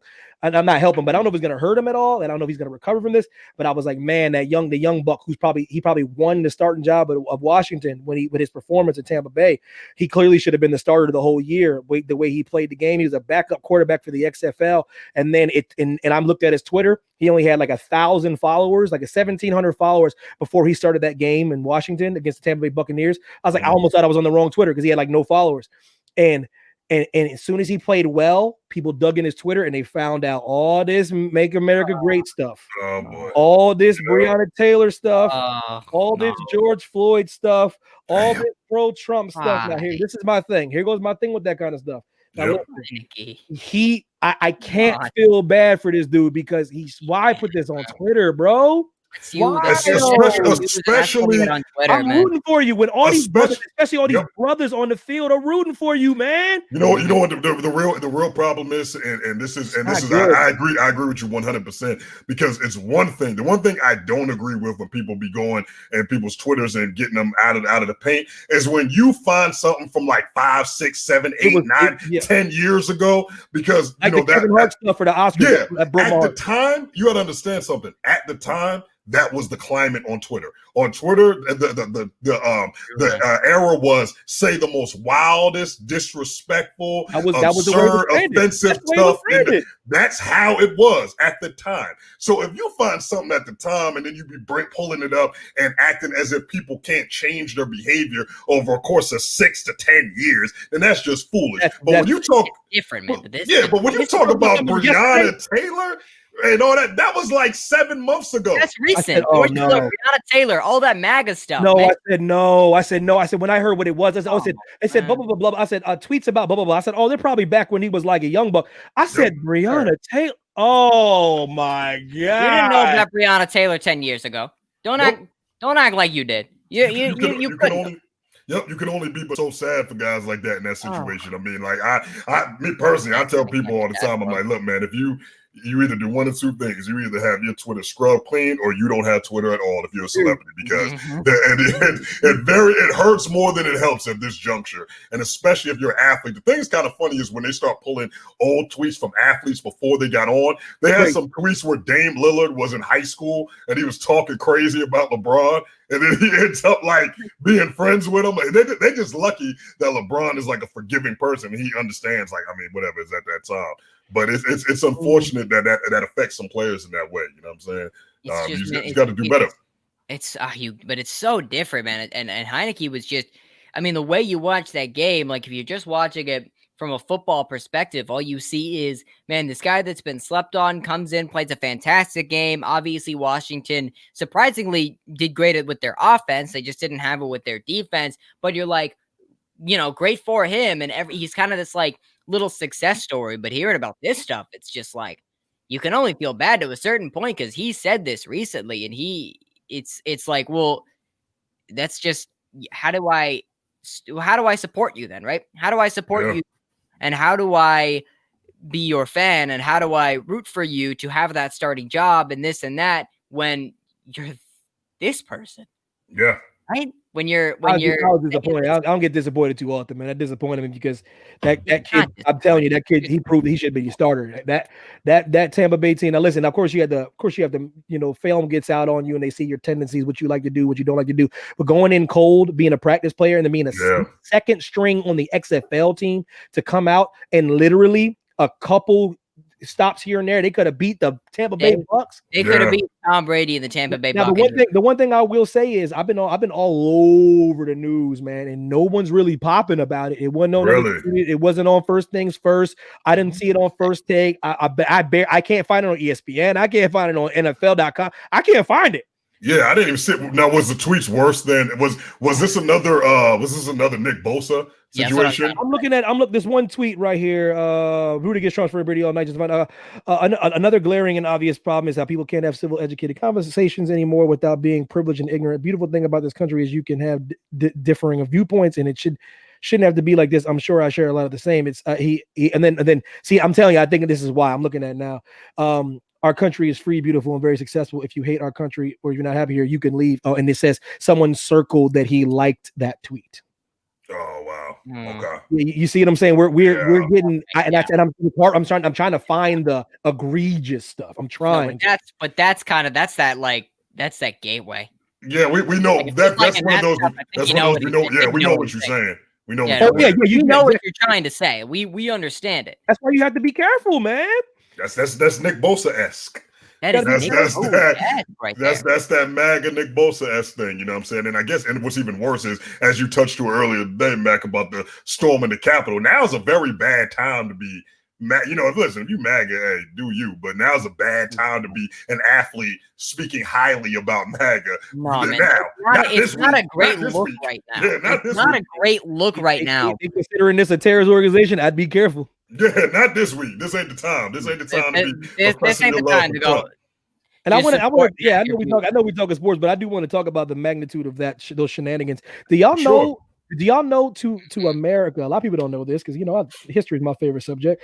Do y'all know what that was? Do you guys, people that out there that did this, everybody that think it was cool, do y'all know to America's mind that's the equivalent of 9/11? Do y'all know that, right? They know that, like, not the bodies lost, but the act. Yeah. Like that. It was a terrorist attack. Yeah, if that was an act, if Al Qaeda rolled up to the Capitol like that, they would be considering the worst thing that's ever happened. The fact, guys, that ain't some just rolling up to the cap. That's the Capitol where the nation's power is at. Yep. Man, I just want to understand that that wasn't just, and I know, and I can tell when a lot of people just think this was for Instagram and TikTok because they didn't realize they're shocked that they're getting arrested. Like this, bro, this is an act of treason, bro. They're shocked that it's like, well, they arrested me for this. Well, it's like, you understand that just like, if you ever do just in your life, because I've been to the Capitol building, if you want to go, you gotta like months and months set up a reservation. You gotta go. I'm from around there. I'm from the DMV. I'm from Maryland. I've gone past the Capitol a million times growing up. But you can't just like, like if you even try to just like wander up Capitol Hill and just walk in, they go, what? What are you doing? Where you going? What are you doing? What I'm trying to say is, of course, it wasn't the lives lost thing. What I'm trying to say, but that's how the Capitol gets viewed. But They view that as an act of shenanigans. And it was. Bruh, yeah, yo, Big Worm, preach, bro. Are you kidding me? Oh, for sure. Exactly. I tried to take a picture of the Declaration of Independence. That man, he was like, sir. I was like, damn. you can't do nothing. But they let. I mean, as we saw a million times, they literally let these dudes go in there, and they let them go for a reason. You know, the fact of the matter, the thing that's really that I get a kick out of that whole thing is the young lady who lost her life, and there was 5 people total, but one lady who had lost her life in the situation, the one in the viral video that she had gotten shot. Listen, if you watch the whole thing, right, she had opportunity after opportunity to stop what she was doing and go back. They are trying to turn her into a victim. Understand that you illegally broke into a federal building and you were breaking a window trying to climb towards senators and big politicians. That is a terrorist act. The fact that it took that long for you to get shot is the problem that they have. The thing about it, Mike, you're right about it, because it wasn't an empty Capitol building. We're talking about the balance of powers in there, and that's why y'all went. But like, guys, these elected officials, they represent the United States. They take this stuff seriously, man. And I'm gonna tell you why. I think, I think it's a bigger issue than them being white. The reason why they didn't get shot. I think it's always think it's a big issue. You know, you've been in DC long enough to know that the Capitol building cops, they move a little differently, man. They can't do what.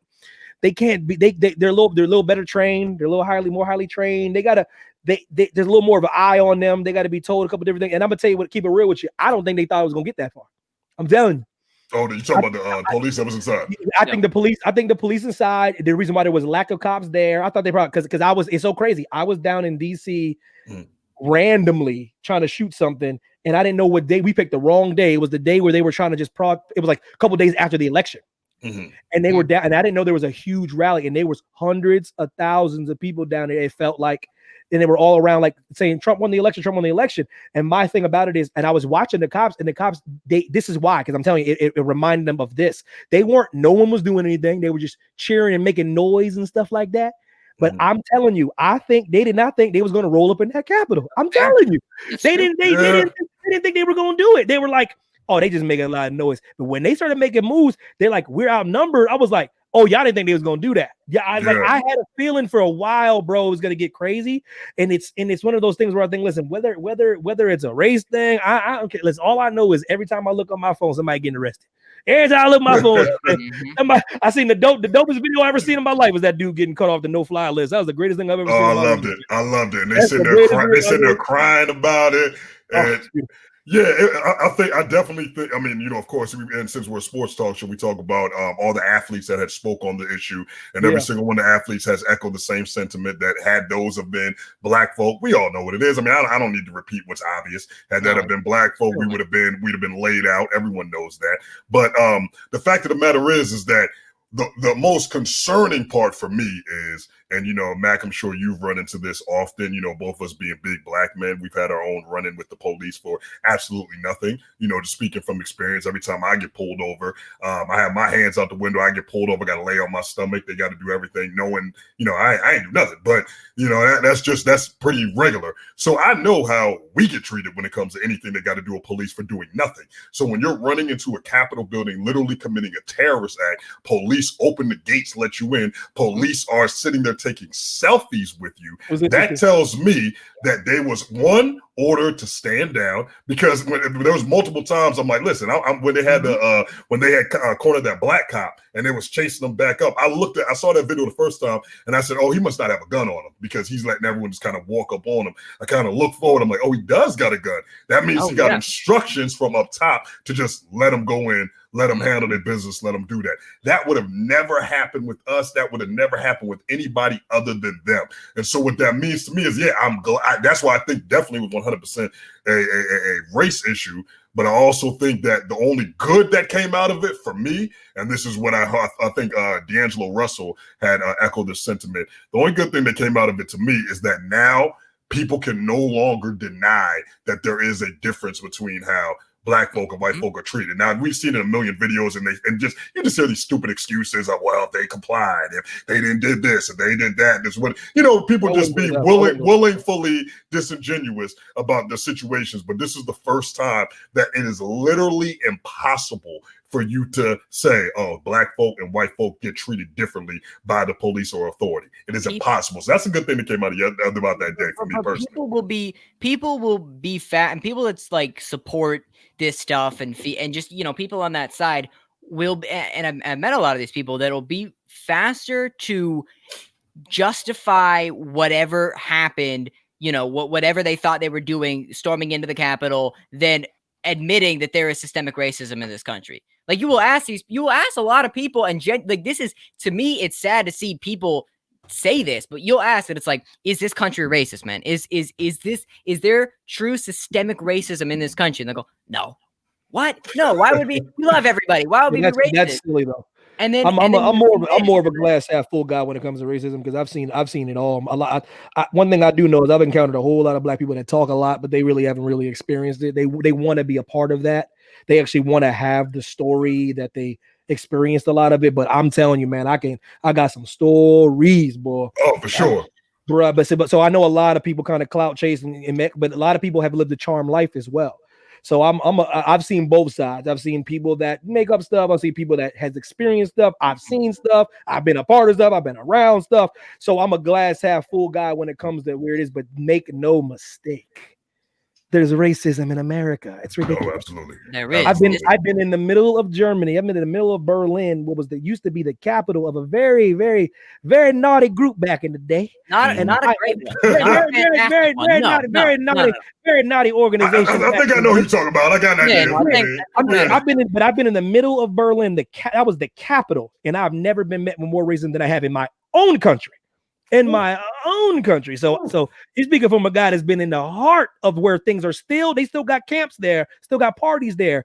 And I've never been hit with more racism than I have in Boston, than I have in Mississippi, which is crazy. That I've had in Los Angeles, California, in 7-Eleven. What about around your area, anywhere other than Philly, Pittsburgh, and Harrisburg in Pennsylvania? Anywhere but other those three.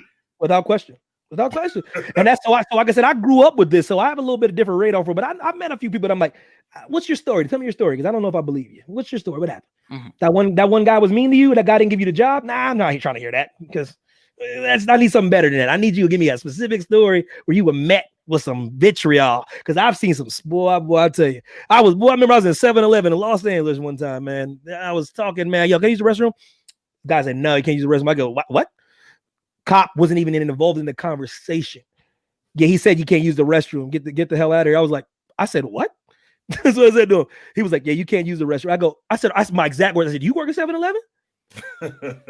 And I'm telling you, the only reason why I didn't escalate is because of one of my white friends came in there. I was like, yo, Mac, I got this. And they started talking for me, because I was like, please. Yeah. He must be, yeah, but we're talking about 2003. That's 17 years ago, when I was a young and really stupid. You know what I mean? Who knows what could have happened? Who knows, bro? I said, bro, you don't work at 7-Eleven. So I was talking to him. Who's that? And my friend came in and was like, yo, why can't he use the restroom? It was a whole thing. You know what I mean?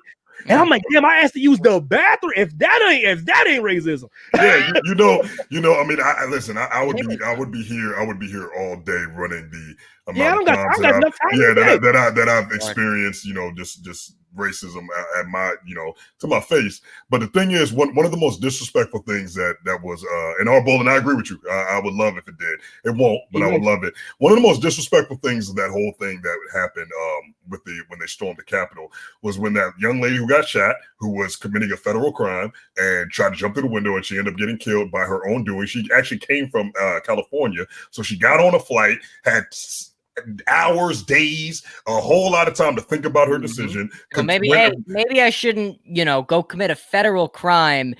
Something bad might happen. Treason, in my opinion. Treason, That is treason. That is treasonous. And she went along and did it and ended up suffering the biggest consequence that you possibly can suffer. And what they tried to do is there was people that was in the media that, I'm not talking about Twitter. Twitter is, trolls pretty much. I'm talking about people that's actually in the I'm talking about actual media that actually has some sort of credibility. They were trying to tie this into and put her in the same breath as Breonna Taylor. That was the most irritating, most disrespectful thing that I've ever heard. You're going to put a terrorist, somebody committing a terrorist act who committed a federal crime, in the same sentence as a woman who was asleep in her bed and had police come in there and shoot her. A black woman can come in there and come shoot her. That is the most damn disrespectful thing I've ever seen that they have done in media, period. That pissed me the hell off. Like, you know what I'm saying? Like, they'll make such a victim out of her, but then when it comes to Breonna Taylor, when it comes to just the big names, George Floyd, Jacob Blake, there's always a justification, there's always a reason why it's not a big deal or it's not that bad. But it's like, these are people that are a victim of systemic oppression, racism, police brutality, who have done nothing, and then you have somebody that literally committed treason, but how dare they shoot her? But every victim of police brutality, systemic racism that loses their life or is not able to walk. Oh, well, they shouldn't have done this and they shouldn't have done that. It's like, why? But that's the thing, is you want to talk about where racism comes from and where it's learned and where it's bred. It's like, why is there a justification for somebody that literally broke into the Capitol? But there's, or why is there, there's no, there's always treason. Yes. High treason. Yes. But the minute somebody is, literally sleeping. Your words carry a little more weight than most people, David H. Bloom. Because with all due respect to a lot of even my black people out there, if I had to rank people that have been oppressed, if I had to rank, boy, I put Jewish people like 1A and I put us at 1B. It's different. Now, I know black people hate when I say y'all dealt with just a hair more, because y'all still get just as much, but it's not talked about as much because a lot of y'all are successful. A lot of y'all are successful. A lot of it comes from the fact that you can't. It's like you can't look at me. And you can't like, if you were somebody, let's just say you're somebody that is glaringly anti-Semitic, right? You don't know. That's why in Nazi Germany they made them put on that yellow star. They didn't know which one was a Jewish person. I know Jewish people that are, blonde hair, blue eyes. I happen to look incredibly Ashkenazi, brown curly hair, brown eyes. It's how I look. But you're right. You're right. I mean, you're right. If you don't wear like a yarmulke or straight up say or go to a synagogue or just go to a synagogue or a tzitzit or anything like that. I've had the real talk, I've had the appalling privilege to go to have been to a couple different camps. Auschwitz, Birkenau. I was in Auschwitz. I cried like a baby in Auschwitz. I swear. It's so like, it's just that place is hard. I've learned about this stuff all my life. I am lucky to live in an incredibly because I live in Southern California. I live in Los Angeles, so there is a Jewish bubble where pretty much everyone you meet, you can almost guarantee that they're Jewish. If you meet them around like Tarzana, Encino, Woodland Hills, Sherman Oaks, these are just cities in Southern California, San Fernando Valley. But I mean, I've felt it when and it's tougher when you're younger because how are you? I was like 10 years old and I used to do a lot of stuff for choir. And we were a Jewish choir. We would sing Jewish songs for the holidays. We wear, kippas, all that stuff. And we were going to do a big performance. And I must have been young. I was like 10 years old, maybe. And there was I read something somewhere about somebody, shooting up a synagogue or something like that, or shooting up a Jewish performance. And I didn't go. Man, I love being a part of that choir, but I didn't go because I was so scared that if I showed that I was Jewish, somebody would come up and do something horrible. Man, listen. It's so scary. Our bowling, you know if y'all see a racism in sports though, 45 in this Colt bash the NFL, bash the NBA. Hell, I just seen something in college basketball where University of Kentucky players all kneel to show the support for Black Lives Matter, and people on Facebook say I'm not watching it anymore. It's annoying, and you're on our side. Our bowling appreciate that. They're still gonna watch though. Yeah, exactly. Of course, I mean, they're still gonna watch. Yeah, and that's what I found kind of funny too, is that they literally, like, as I was watching all that stuff go down, and they kept talking about how I immediately thought of, and remember, Mac, me and you pretty much agree on most of the things. Remember, the first disagreement we ever had was on Cap.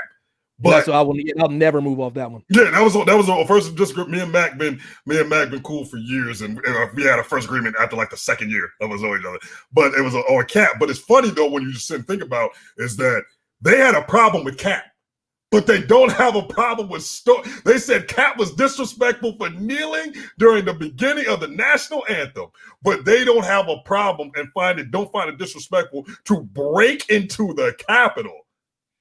Yeah, that was always silly. Act of terror, like the logic. The league has always handled that whole thing wrong. And I don't care about people what they say about his disrespect. I don't want to hear from anybody. Like, your opinion doesn't matter to me, because it really doesn't make sense when it comes to he being disrespectful to the flag. That was never my position with Cap, man. My position was I just don't believe him. I think he's a fraud. I think he got caught up in a very serious thing, and he can't back up. He's in too deep. A la Omar Epps with LL Cool J. He's literally in too deep. He got in there, and I think he can't back out. I think he got caught sitting down. He got caught with this black contingent, and my people can be very persuasive, and he got caught up because because that's why Cap can't speak eloquently about the issue, because he still doesn't really know about the issue, because he never really grew up in the issue. He's never really experienced the issue. He really doesn't know anything about the issue. You can't just wake up one day and be black. It's something you have to experience. It's not something you just because you're born a certain way. I know a lot of people that are black, but they've been raised a certain way that doesn't make them a part of that culture. You know what I mean? So he never was, and you can't just become that one day. You can't. He's just the wrong messenger. The message is on. He's just the wrong messenger. It's like someone delivering mail to me. I'm like, bro, do you work with USPS? He's like, nah, I just bring the mail. I'm like, nah, bro, I don't want that. I don't want that. And that was always my problem with Cap. Cap's not the right man. I'm telling you, I know. That's why he don't talk. He don't talk. Yeah. I mean, he doesn't talk because he can't talk. He can't talk about the issue. And the other side of that, like I said, this is like our first like ever real disagreement. But the other side of that, I've always been on the Cap side, because he did something. I'm always an advocate of players, or just people in general, that stand up for what's right when they don't have to. I've always been, when people, people donate. Like I've seen a lot of times it would be like celebrities, they'll donate like not enough money that the public deems as enough money. But I'm sitting there like, they didn't have to do that. They didn't have to give you anything, but they gave you something. So y'all need to sit your asses down, because they didn't have to do anything. And so I look at the same thing. Like, Cap didn't have to do anything. He didn't have to say anything. But the fact that he took it and he started something. You know what I'm saying? Whether you agree with what he did, he started something. I think it was manufactured. That's my whole thing. I don't think he started anything. I don't think he did. We agree to disagree. You know what I'm saying? He's getting a little bit too much credit for starting something that he inadvertently tried to start. Because Colin Kaepernick had many chances to play in the league. He could have played for San Francisco. He could have played for Baltimore. The reason why his girl messed up the Baltimore. Yeah, but that's his girl. She's an extension of him, and she talked. That's what happens. I agree. That's my thing, though. That's my thing, and everyone doesn't understand. He didn't get cut from San Francisco. He said, "I'm not playing as a backup." And he turned down the contract. He definitely turned down the contract. So I get the league handled it wrong with their words, but they didn't handle Cap wrong, because Cap had opportunities. The reason why Cap don't play now is because he would have to produce. And he's not, his message would get lost if he's on the field with every opportunity at his disposal and he doesn't do well. That's a huge risk, man. It's a huge risk. So he's better off just sitting back saying the league's racist, because it makes you a martyr, and martyrs are more powerful. But if he has to get his behind on the field and throw a couple touchdowns, and he can't, it makes his message look bad. Smarter people than I have said this. I think when he did that, I think it was it the year before last, or was that was a stunt.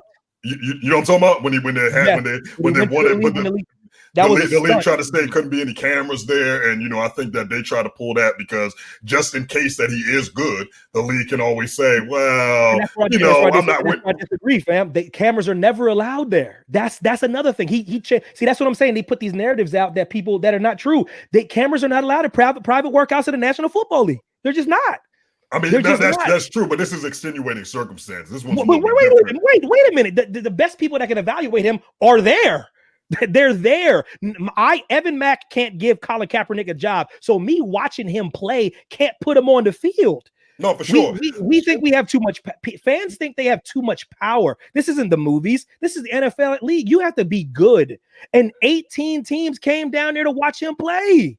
I guess it just comes down to your perspective. I mean, I remember Nick Wright. I don't want to, because I have the same sentiment. I don't want to steal his sentiment, so I will credit him. But what Nick Wright said, he said what the NFL tried to do was at that moment they tried to say, okay, listen, don't bring your camera crew. Don't have any cameras there, and I just want you to take our word that we're going to be honest with everybody, and we're going to say, hey, look.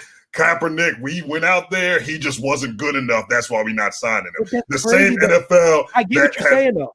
I would agree with that 100% if it wasn't teams down there. And Lovie Smith went down there. Who is black? Lovie Smith was black, and he said this kid didn't show up. I flew all the way down here, and he didn't show up. He thought it was the biggest bunch of disrespect. That's why you don't hear from him anymore, because he was so disrespected for that kid not showing up. He went right back. That's a black coach. So we gotta be careful saying Colin Kaepernick, he's getting this conspiracy against him. He's not that good. Damn. What was it? I think it was the Dolphins. If that was Cam Newton, or Lamar Jackson, Colin Kaepernick got to a Super Bowl with a ridiculously good San Francisco team. Ridiculously good. Yeah. He's not that. I was just gonna say he was 2 years out. He was 2 years out from that Super Bowl appearance. It wasn't like it was like crazy time. And then he was on the bench. What's dude's name? What's dude's name? That he played for the Bears, I think, and the Dolphins had to talk him to coming back into the league. Quarterback, slipped my mind.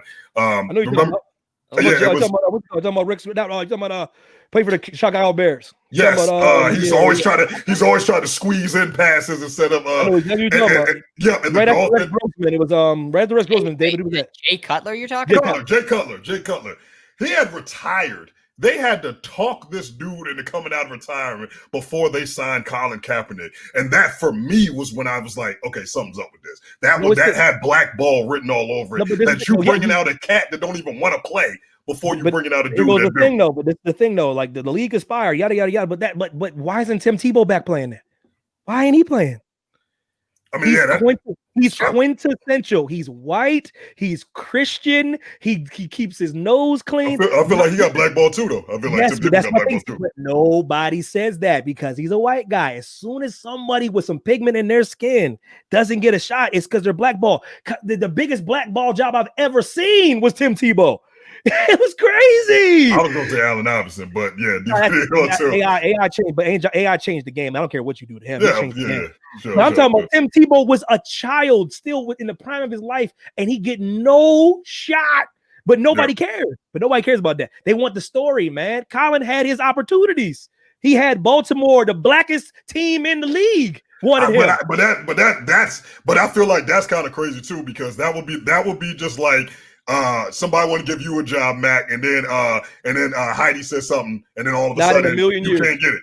I know, but I'm saying, think about how crazy that is, though, because she called him slave master. Your lady said something. She called him slave master. She called the Baltimore Ravens slave masters. That's crazy, though. No, Heidi, I know you would never. I'm just with all due respect. Some wives are created better than different wives. My wife, you would never see her on Twitter. I know Heidi would never. But I know what you're saying. Yeah, but it's kind of crazy. You got to suffer because your significant other did something. Yeah, because the league was like, oh, this is going to be a circus. This is going to be a circus. So the league, they said they aired on the side of the car. Because this is my whole point about Colin, because it's all about skill set. If he could produce, he'd be in the league. If someone can think he can produce, they take the risk. They've taken it on felons. They've taken it on people that have killed people in cars. Yeah. My thing is, this is what people. I've been watching this game my whole life, man. I've seen people better than Colin Kaepernick. I've seen people worse than Colin Kaepernick. If he could produce for a team, he'd be on a team. Period, man. Yeah, he would. I feel like, especially when the Dolphins got Jay Cutler, Colin Kaepernick's better than Jay Cutler. But you know why? Like you know why? He's better than Cutler. The coach. He knew the terminology. It was his old coach. There's like this football. Football is a weird fraternity, man. It's a weird thing. There's a lot of the back alley stuff. There's a lot of winking and raising your pant leg, like it's like the Masons. It's like the Illuminati. I'm telling you. That's why when Mike McCarthy came in, he brought his old coach out of retirement to be the defensive coordinator because he gave him his first job as a coach 20 years ago. It was terrible. There's always this nonsense that goes on. So I'm just saying, and we just act like that's not the case, but it is. He can't be the only dude on earth getting blackballed because he took a damn knee. He just ain't that good. He's not, man. I feel like it's a little bit of both. I feel like if you want to put it in that way, it's definitely a little bit of both. There's definitely XFL wanted him. The XFL wanted him. He was like, I'm not coming unless I play X amount of dollars. I go, see, you don't want to play, kid. You don't want to play because the XFL didn't do anything to you. He's going to ask for more money than they can pay him because he don't want to play. He don't want to play, bro. He's trying to be a martyr. At this point, I mean, it's been. I remember at one point. I remember it was. You remember that time when it was? I think it was. It might have been last season. Remember the Panthers was about to go for sale, and I remember that it was Diddy, Steph Curry, Rick Ross, and I think it was like two other black entertainers, and they said they was going to try to put their money together and buy the Panthers, and they were going to. The first order of business was to put not Cam Newton. Put Colin Kaepernick as the starting quarterback. And of course, naturally that fell through. I thought that was interesting. Listen to how ridiculous that sounds, though. The first part sounds amazing. The first part sounds amazing. My people joining together, and then we're gonna make Colin Kaepernick our quarterback. That is the dumbest stuff I've ever heard in my life. It could have been a good. I would have loved it personally. I'd have loved it. He has to win. There's a middle because that is so crazy. But listen, this is what crazy. This is why I hate the subject when it comes to Colin Kaepernick, because I don't like him being the black face of the league. Point blank. Period. I will keep to the day I die. If he was in this room, I'd be like, Colin Kaepernick, stop playing, bro. For real. Stop. See, that's the problem. I wish to God every day I run into that dude. Swear to God, I'd be like, Colin, stop playing, bro. For real, man. I don't got you on camera. I don't got you on no audio. This is man to man. Stop playing, bro. For real, bro. And he'd be like, man, I got kind of caught up. I'm like, I know you did, bro. This is my problem. People keep acting like this dude, there's no black quarterbacks run the league. Period. Mm-hmm. This is not 20 years ago. If this was 20 years ago, I'd be the first brother saying, yo, this dude's getting railroaded. My people run the league. The best quarterback on earth, they argue, is Patrick Mahomes. And they say the second or third best quarterback besides A-Rod is Deshaun Watson. They say Russ is a first ballot Hall of Famer. They say Cam might get to the Hall of Fame. Lamar Jackson was the MVP. Those are the best quarterbacks in the world. They're all black. They're all black. And Justin Fields, he's going to be the truth. The thing about it is there's going to get to a point where we can't say anything anymore because we're going to be nothing but brothers throwing the football. Period. There's so many great quarterbacks throwing the football that are black. So many great ones, man. I guess to put a bow on it, when it comes down to it, like history is going to remember Kaepernick. Like one way, whether you like him or not, history will always remember. Like that. They will always remember what. Oh, you ain't lying about that. That's my issue. That's my issue. My issue is him being remembered for doing something he didn't want to do. That's my issue. Agree to disagree. That's why you see very rarely do me and we will never agree on Colin Kaepernick. I wish to God I meet that dude in person. I go, Colin, what the hell are you doing? me and Evan got two disagreements: Colin Kaepernick and LaMelo Ball. That's about it. Outside of that, we that's about it. Colin Kaepernick been black for about 5 minutes, man. You let me know when you You let me, you gotta be black with a microwave popcorn. When I put my overrated Mbacher in the microwave, that's how long he been black. 3 minutes. Shout out to Brother Cap. Shout out to Brother Cap. You know what I'm saying? Afro and all. Shout out to my brother Cap. Yeah, Afro out of nowhere, huh? Good Lord. Oh, it's like a manufactured movie. It's so funny, man. Got all my brothers and sisters out there fooled, man. Man, I'm telling you, man. I said Afro. the same brother that wears a Fidel Castro shirt. Is that not scream confused to you? He's confused, man.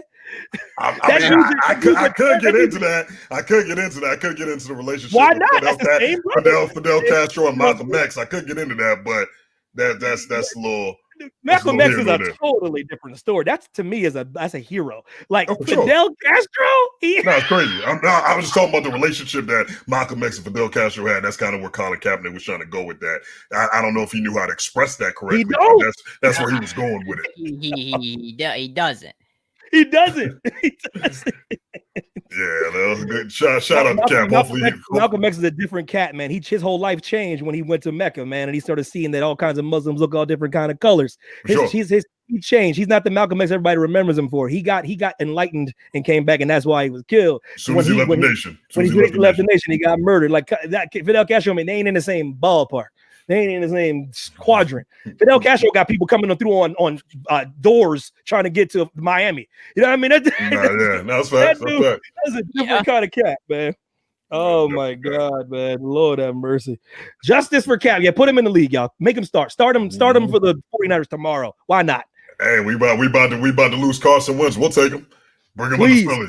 I pray to God every day he gets in the league and starts. I pray to God every day. So we can stink it up. We'll take him in Philly. He's gonna if he makes it to the league, he's gonna prove one of y'all right. One of y'all gonna be right in this situation if he makes it to the league. I am when it comes to this, I split down the middle because Mac, I see exactly what you're saying. Spike, I also see exactly what you're saying. Is he good enough to make the league? I don't think so. No, but I want to see it. Look who's in the league, though. Look at the bums that they got around. You know what I'm saying? Is there have been people that have taken worse quarterbacks for different reasons. God. So it's like I want him to be. I want to see him in the league because I want him to prove one of y'all right and one of y'all wrong because I pray every day. I want to see him in the league. I want to see if he can still show up like he showed up in that Niners season. Like, would he? We don't know, man. Is it a product of the team? Cap's success in the league in that short time it's you can explain it, but it was such a blip in football history. Just his playing time that I couldn't like right now. I have no idea how his game is. I couldn't tell you if he'd be great in the league. I don't know. So the fact that I don't know, his arm looked really good in that workout. The workout that they showed that that they didn't want him to have the cameras out there for. His arm looked really good. His arm looked good. Remember those viral clips that was showing, and he's throwing it, 80, 90 yards. Like, his arm was looking good. Look, man, if it happens, I want to see it. And if he's great, he's great. If he's not, he's not. But I feel like as well as that is, it's so complex because there's two sides of the entire thing. Either it's because on one hand, I don't think he's good enough. On the other hand, I do see a lot of quarterbacks that I would agree are way worse, get jobs for different situations. And that to me is like, all right, I know he's not the greatest quarterback in the entire world, and I know he won't be what he was, but Lord, if you're going to give that guy a job, could you at least like test it out, man? Sign him on a practice field, give him I beg of thee. We got Andy Dalton starting in Dallas, man. Like you just to me it's Cap play the game, man. Come on. The chance if I'm not sure. Look at it. I don't know, man. I don't know. My boy Tim Tebow can't get a shot. I don't give a damn about Colin Kaepernick. That boy got snow. That's a snow job I've ever seen one. That's a real boy got railroaded, man. Tim Tebow, come on. I like Tebow. I like Tebow. Won a damn playoff game against the Steelers, game man. on one. He threw come one on pass now. Won a playoff game. I mean, he threw more than one passes, but I'm not even lying, man. I'm really disappointed he got out of the league. I wanted to see what he could do, man. I really did, man. That's very disappointing, man. Who, Cap or Tebow? Tebow, I don't give a damn about Kyle. I've seen enough. I've seen Colin Kaepernick throw 2 pick sixes to the same corner on 2 back-to-back plays. That is the day I said this dude does not look at film, man. That was my first day. It wasn't about the kneeling or anything. He threw 2 pick sixes on 2 consecutive plays on the same exact route. I said he don't watch film. Cap is, I'm a running quarterback type of guy. You know what I'm saying? You already know Mike Vick. I named you all black quarterbacks. They all run. I named Cap can run. Cap can run. Cap was always a runner. I mean, every brother I named you can run, and they better. Yeah, every brother. They are. It's tough because whether but you know, as much as you do or don't want to separate him from the message that he was trying to produce, and to me, the way I see it is whether it was completely manufactured or whether it was it's got X-Files written all over it. But no matter what, whether he is a complete manufacturing of spreading this message, whether it's some X-Files craziness going on, or whether this was genuinely him, to me, what I feel like Mulder. Every time we talk about Colin, I feel like Mulder. I swear to God, man. I'm like, there is a conspiracy. Like, nah, man. Nah, I'm like, what the hell? The government's up against me. They're up against your boy. I feel like Mulder, man. Man, the fact that the message got out. It got out. Fact that it did get out and it's become something genuine. Yep. That is what I like. Whether it was genuine from Cap could be built in the lab just to do this. But the fact that the message got out, whether it was the right or wrong person, that's another rule I get upset about. Because I really do think Trayvon Martin was the start of that. I really do. I really, really do. I think Trayvon is the really one that started bringing the hype. That's my biggest problem with Colin started with that. Trayvon gets forgotten because he's not an athlete. That kind of sparked the whole movement to me. Yes. And then all of a sudden the Black Lives Matter, they start piggybacking off it. Like that's what really frustrates me because that young man getting killed is what really did it to me. Where people were like, okay, hold on. This is a serious issue, but he don't ever get brought up again, man. That doesn't get brought up, but the athlete that does. That's my issue. Trayvon was murdered in 2012. I remember the first people that brought awareness, athletes wise, was that Miami Heat team. LeBron, LeBron and all them in Miami, and they started bringing the hood. I'll never forget it. They started that first. Then the second thing, though, this movement that has happened was on Mike Brown. Up in that was in Missouri, Ferguson. That was and that's when the whole thing really, because that's when it started to become like, oh, okay, this is getting ridiculous now, and that's kind of when it went from there. So I mean, I do appreciate the fact that, you know, again, Cap, whether genuine or not, he still brought attention to the issue. We getting credit. If we getting credit for mistakes, man, that's fine, bro. I'm just saying, and it's not necessarily like whether you credit Cap or whether you don't credit Cap. To me, until the day I die, I will never.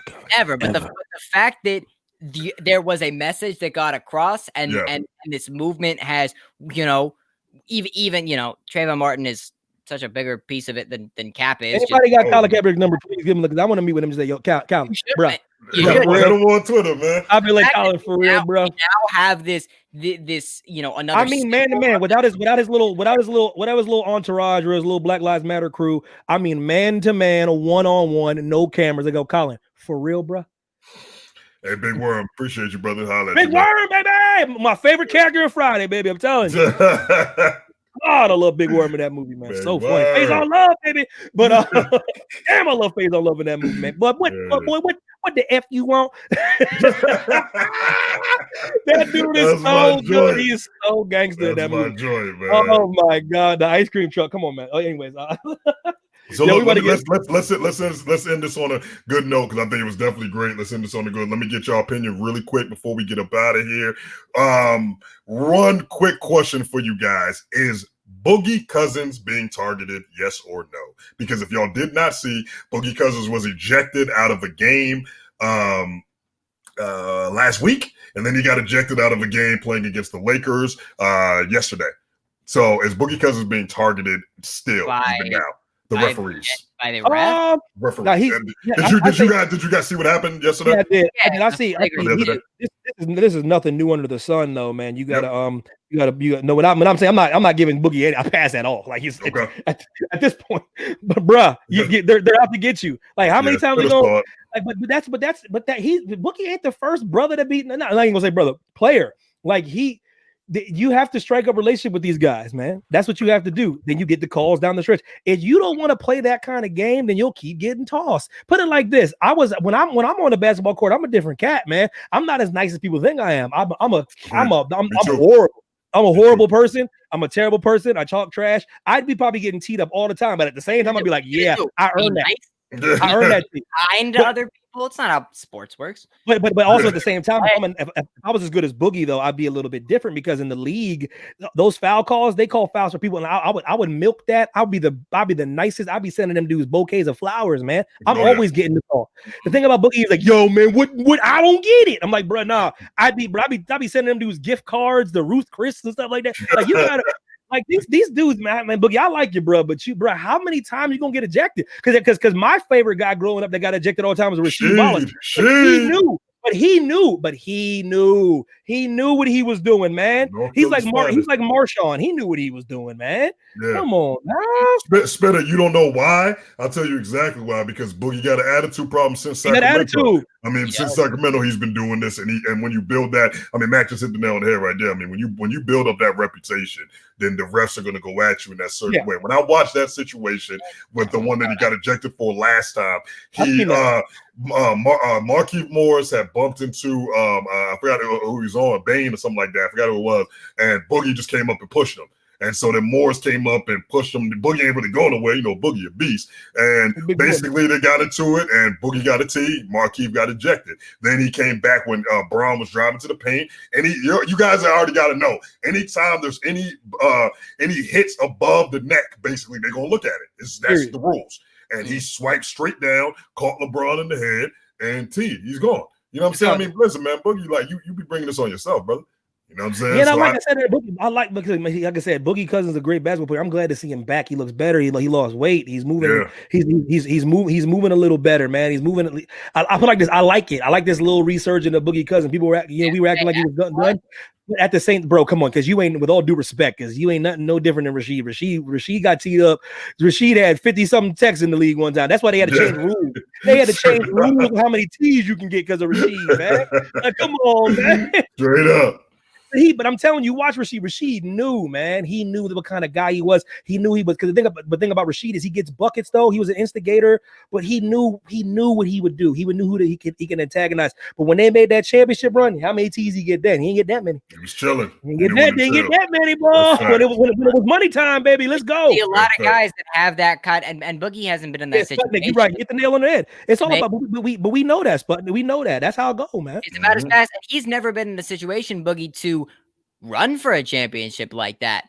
Nope. So I mean, he's been on the Kings forever. What do you expect? Yeah, so you think he would tighten it up if he was in the Sheed's position? If he did, I wouldn't be shocked, because that's what you'll see a lot of guys do that are vocal, that understand. They get a lot of texts. Understand the moment when they're in the moment, when they're running for a championship, just in the playoffs, they'll kind of tighten that up, because they're like, I understand now that I'm an integral part of this team, and if I get tossed at a regular season game, whatever. But if this is the conference finals, if I get tossed here, there are some guys that also don't know that. There are some guys that are like, whatever, man, what are you doing? I'll get tossed. It's like, dude, it is game 4 of the finals, or game 5. I don't know, whatever. I'm not using there's no example I'm using. It's just random.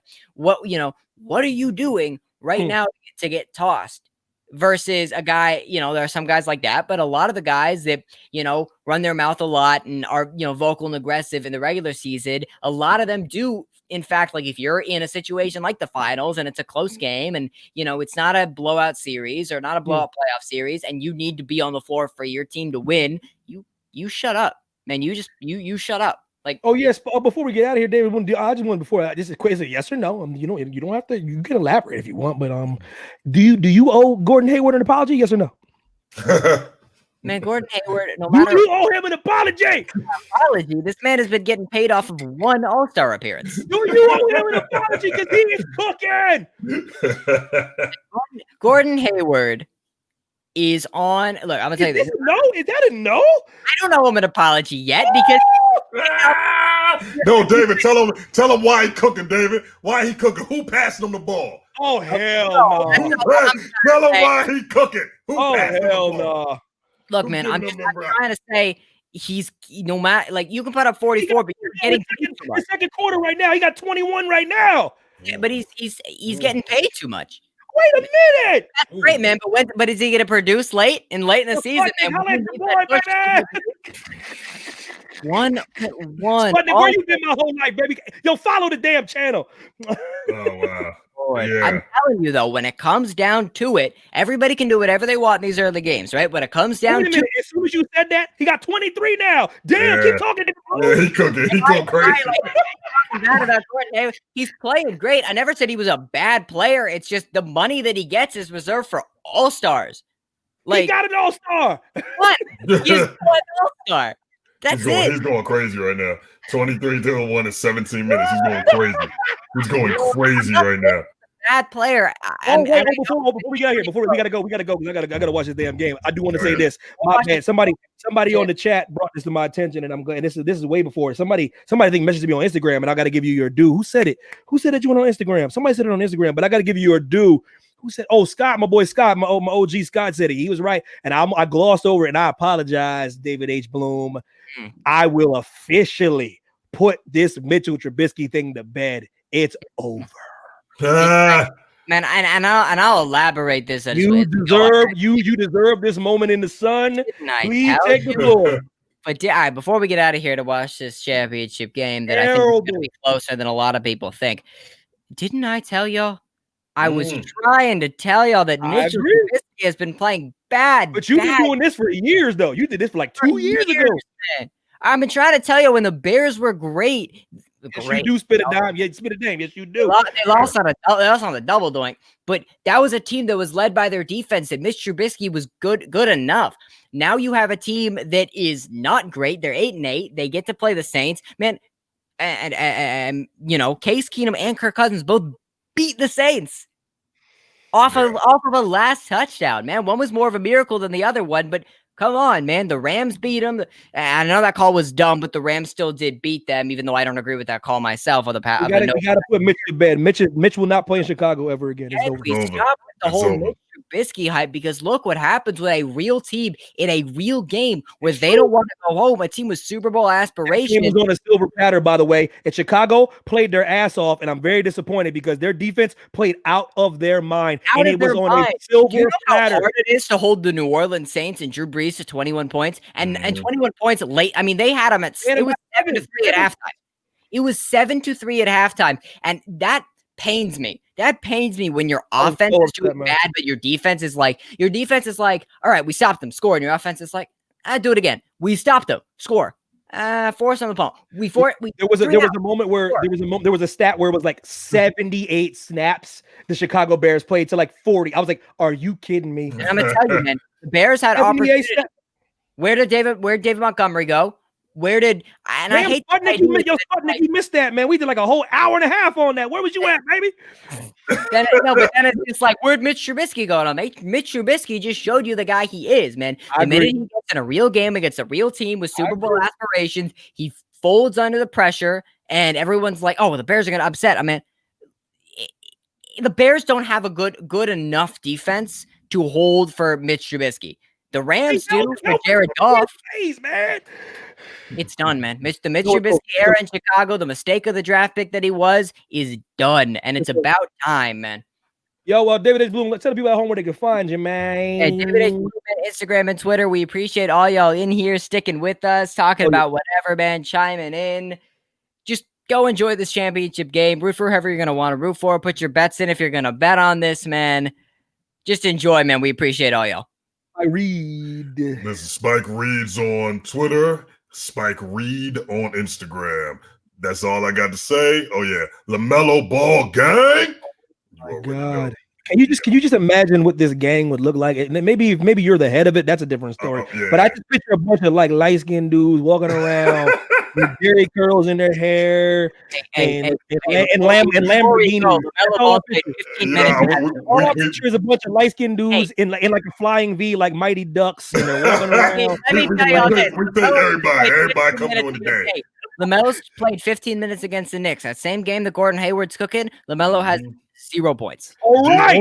D-Walk. Yo, shout out to D-Walk. Yo, shout out to the new cast in there. Sputnik. Yo, Spit a Dame was really good. Yo, come back. Come through next time. Appreciate y'all. Everybody that's in the chat. All Bowling, Dylan Matthews, of course. Will Fox Stud. Yo, special shout out to Angelo Dawkins, man, taking time out of his ridiculously busy schedule, man.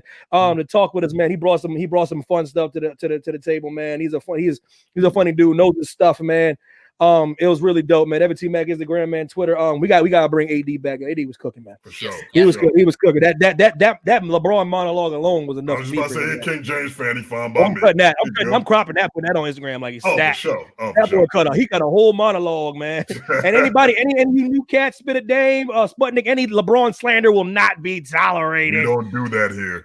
We don't do that. What did Black Panther say? Rest in peace about Chadwick Boseman. We don't do that here. We don't do that here. That's not what we do. Rest his beautiful soul. The only Black Panther, no matter what you think, Disney, don't do anything stupid. Never. What you mean? Spit a Dame. What you mean? We're not doing that. We don't do that here. We ain't gonna do it. We don't do that here. Hey, pop it and say whatever you want to say, but man, say with any LeBron slander. David's cool with LeBron slander, but but they treat me saying that he's the second best of all time as slander. To me, that's slanderous. But you said it, I got a chill. When you said it, I got like a goosebump. That's how I know it's wrong because I got like a chill. I feel like LeBron's past that. They say Mike's better than his slander. So they take if you think if that's slander, if you tell me he did this or did that, they will have a field day. So pop it next time.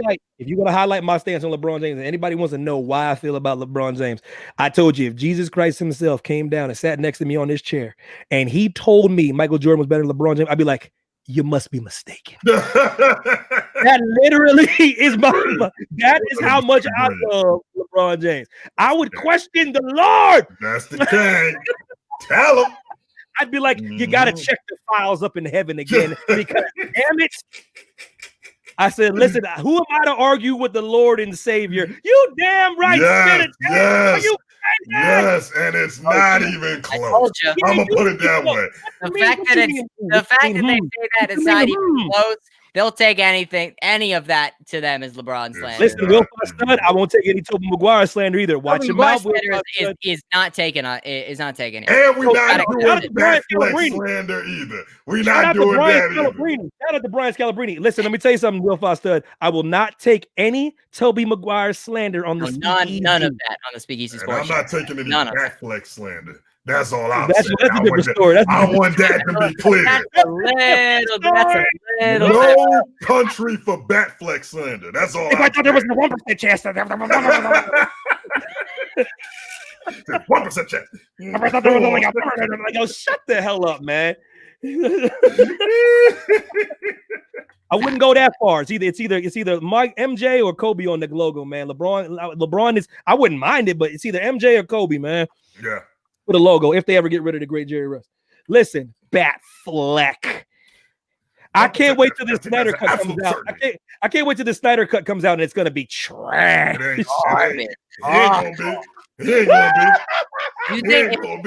If you think somebody different making that movie is gonna make it great, you are mistaken. He made half the first movie, so damn. Listen, 6'4", 250-pound Batman coming down hanging on the side of walls. That's another thing. I forgot to tell you this. Me and Wifey checked this out. We were sitting around watching Justice League again just to make sure we knew how trash it still was, and it was still trash. Yeah, and I sat back and I laid back and I started thinking about Spike Lee. Yeah, it's okay for sometimes for grown men to think about other grown men. It's all about the content. So I was sitting back thinking about Spike Lee. And I went on Google. I am going to be real on this. I don't think Batfleck is as tall as you think he is. I saw him in person. I see him next to Matt Damon, and I was like, I saw him in person. You seen him on top of a hill? He came in rhythm. He came to Rhythm Room. I saw him, and he was on the top of the steps of the Rhythm Room. And you was at the bottom. No, me and him was the same height. Me and Ben Affleck was the exact same height. He was wearing lifts, Spike Reed. Have you ever entertained that idea that he could be wearing lifts? I just typed into Google Ben Affleck height 6'4". Me and this dude are the same height. Mike Reed, you are a legit 6'4". I have seen you with flats on. I've seen you with slides on, damn near. Yeah. Let me tell you something. He's wearing lifts, bro. I swear to God, bro. I swear to God, because we seen this one picture. He's saying the next time. Y'all gonna just take away his height now? Like Heidi talking about 6'1", he's gonna take 3 off from that height. Oh, we think he's like 6'1", 6'2". We seen this one picture of him next to Matt Damon, right? He's way above Matt Damon. We seen another picture. He's doing the same pose. He's lower. I go, wait a minute. How y'all know Matt Damon ain't got no size? What Matt Damon? 6 foot? How you know he ain't got no size on? We just think he's like 6'2". 6'2". I think you're giving him 2 more inches because I don't like this Michael Keaton slander. Man, listen, I'm telling you right now. Here we go. Who the best Batman of all time? Don't play. Who the best Batman, y'all? I'm tired of this. I'm tired of this Negro in here, man. Who said something better than? And let me finish it for y'all interject. Who has said something more colder line? Looking Superman right in the face and says, "Tell me, do you bleed?" Oh my! Hold up! You will. Come on, man. Okay. They done called it to that, boy. That's all I'm saying. We ain't never heard the call about Here goes Superman. So you're gonna hit me with something that my entire race is allergic to? You basically give me cancer and you beat me? Really? Hey man, I'm telling you. How weird that use my literally the only weakness not even on earth against me because you have a bunch of money and wow. And you can't beat me. Creative. Yeah, listen, spit a dame. You and I got beef early already. That's just early. As long as Spitter Dame's a Batfleck fan, we all good. That's all that matters to me. King James and Batfleck, that's it. Where the hell you been, yo? Listen, 6'4". I'm not doing it, Spike. He's wearing lifts. Next time you see him in the rhythm room, check his shoes. He's probably wearing high heels. I wouldn't be shocked at that. We're not doing that to the best Batman of all time, man. That's what we're not doing. He's wearing platform shoes. We're not doing that, man. No fish in the bottom. All I'm saying, I said it in the comments, no country for Batfleck slander. That's all I got to say. God, no man, that sounds like a terrible movie. Justice League is Batman vs Superman, Flames. That's all. Flames? What? Batman vs Superman. Did you say Batman versus Super? It was underrated. It was very underrated. That is one of the worst superhero movies I've ever seen in my entire. And I'm not playing. Like I've seen that movie and Justice League all the way through. Spit it down, yo. You my dog. Spit it down. That's right. Two of the worst. You literally have Batman fighting Superman, and you manage to make a bad film. Wow. What Batman you know was branding people? This dude was branding people. I'm just arguing the fact that is a bad film. How are you going to tell me that that's a good film? I saw the movie and I'm like, that is. You know what it is? Okay, would you agree with this? Would you agree with this? Yeah. Would you agree with this? For that being the two most iconic characters in DC, wouldn't you say it wasn't that good of a movie for those two to face each other? Truly, Batman versus Superman, the two biggest, if not two, that is epic ever. That was and they don't deliver. They're like give you the movie and then disappoint, and you're gonna tell me that that's a good movie. Shout out to Sputnik. Oh, your moms are the same name. Let's be friends then. Exactly. We're friends now. I'll stop trying to get you. See, this is what happened. That's what I be talking about, man. This is the power, and we should all know this. All of us are media. Man, you should especially know you get paid for media as of now. Listen, let me tell you something. You all know the power of propaganda. That's what it comes down to. Enough people say something in the media, everyone believes it. Enough people have said that Batman was Superman is trash. This is a bad film. You know why you thought that? Because y'all were watching Marvel and y'all said, look, I want it to be colorful and funny, and I want it to be all that. Marvel does it right, almost. Look, not every time, but for the big one, Marvel does it right. The Dark Knight is slick, and I think actually people sleep on The Dark Knight Rises more than people should. Well, that's Nolan. That's a different animal. Nolan's a different animal. Listen, and those are Spitter Dave, holla at me, baby. Yes, sir. Dames, we got beef already, man. But listen, what I'm trying to say is, I was in the movie theater, like, yo, you ain't lying. Yo, Sputnik's preaching right now. He's paid by Warner, baby. If you're gonna say that, we're gonna start trying to hype up. Hey, Sputnik, I wish I was, boy. I ain't gonna lie. No, listen, I was sitting in the theater. I was like, okay, you know what? Okay, he's like, Martha, would you say? I was like, oh, I looked at Heidi and said, oh, hell no. Oh, hell no. That is no. I was like, yeah, he is spit it, Dame. You lucky I like your damn handle. Your handle. But yo, we getting out of here. We done. We way over time. Yo, yeah, we gonna talk. We gonna bring this back up on the next one. I can talk about how Batfleck was the GOAT for hours. Like, don't get me started. Sure. All 6 feet 1 inch. Hey, spit a dame. Make sure you come back on the next one. We gonna clean them up with this more. You know what I'm saying? We ran out of time for this one, but we're gonna talk about how fire Batfleck was. We're gonna talk about how Batman vs Superman was way more fire than what everyone thinks. Everybody want to relate Justice League. Yo, we out, man. Listen, all right, man. Peace. One Batfleck.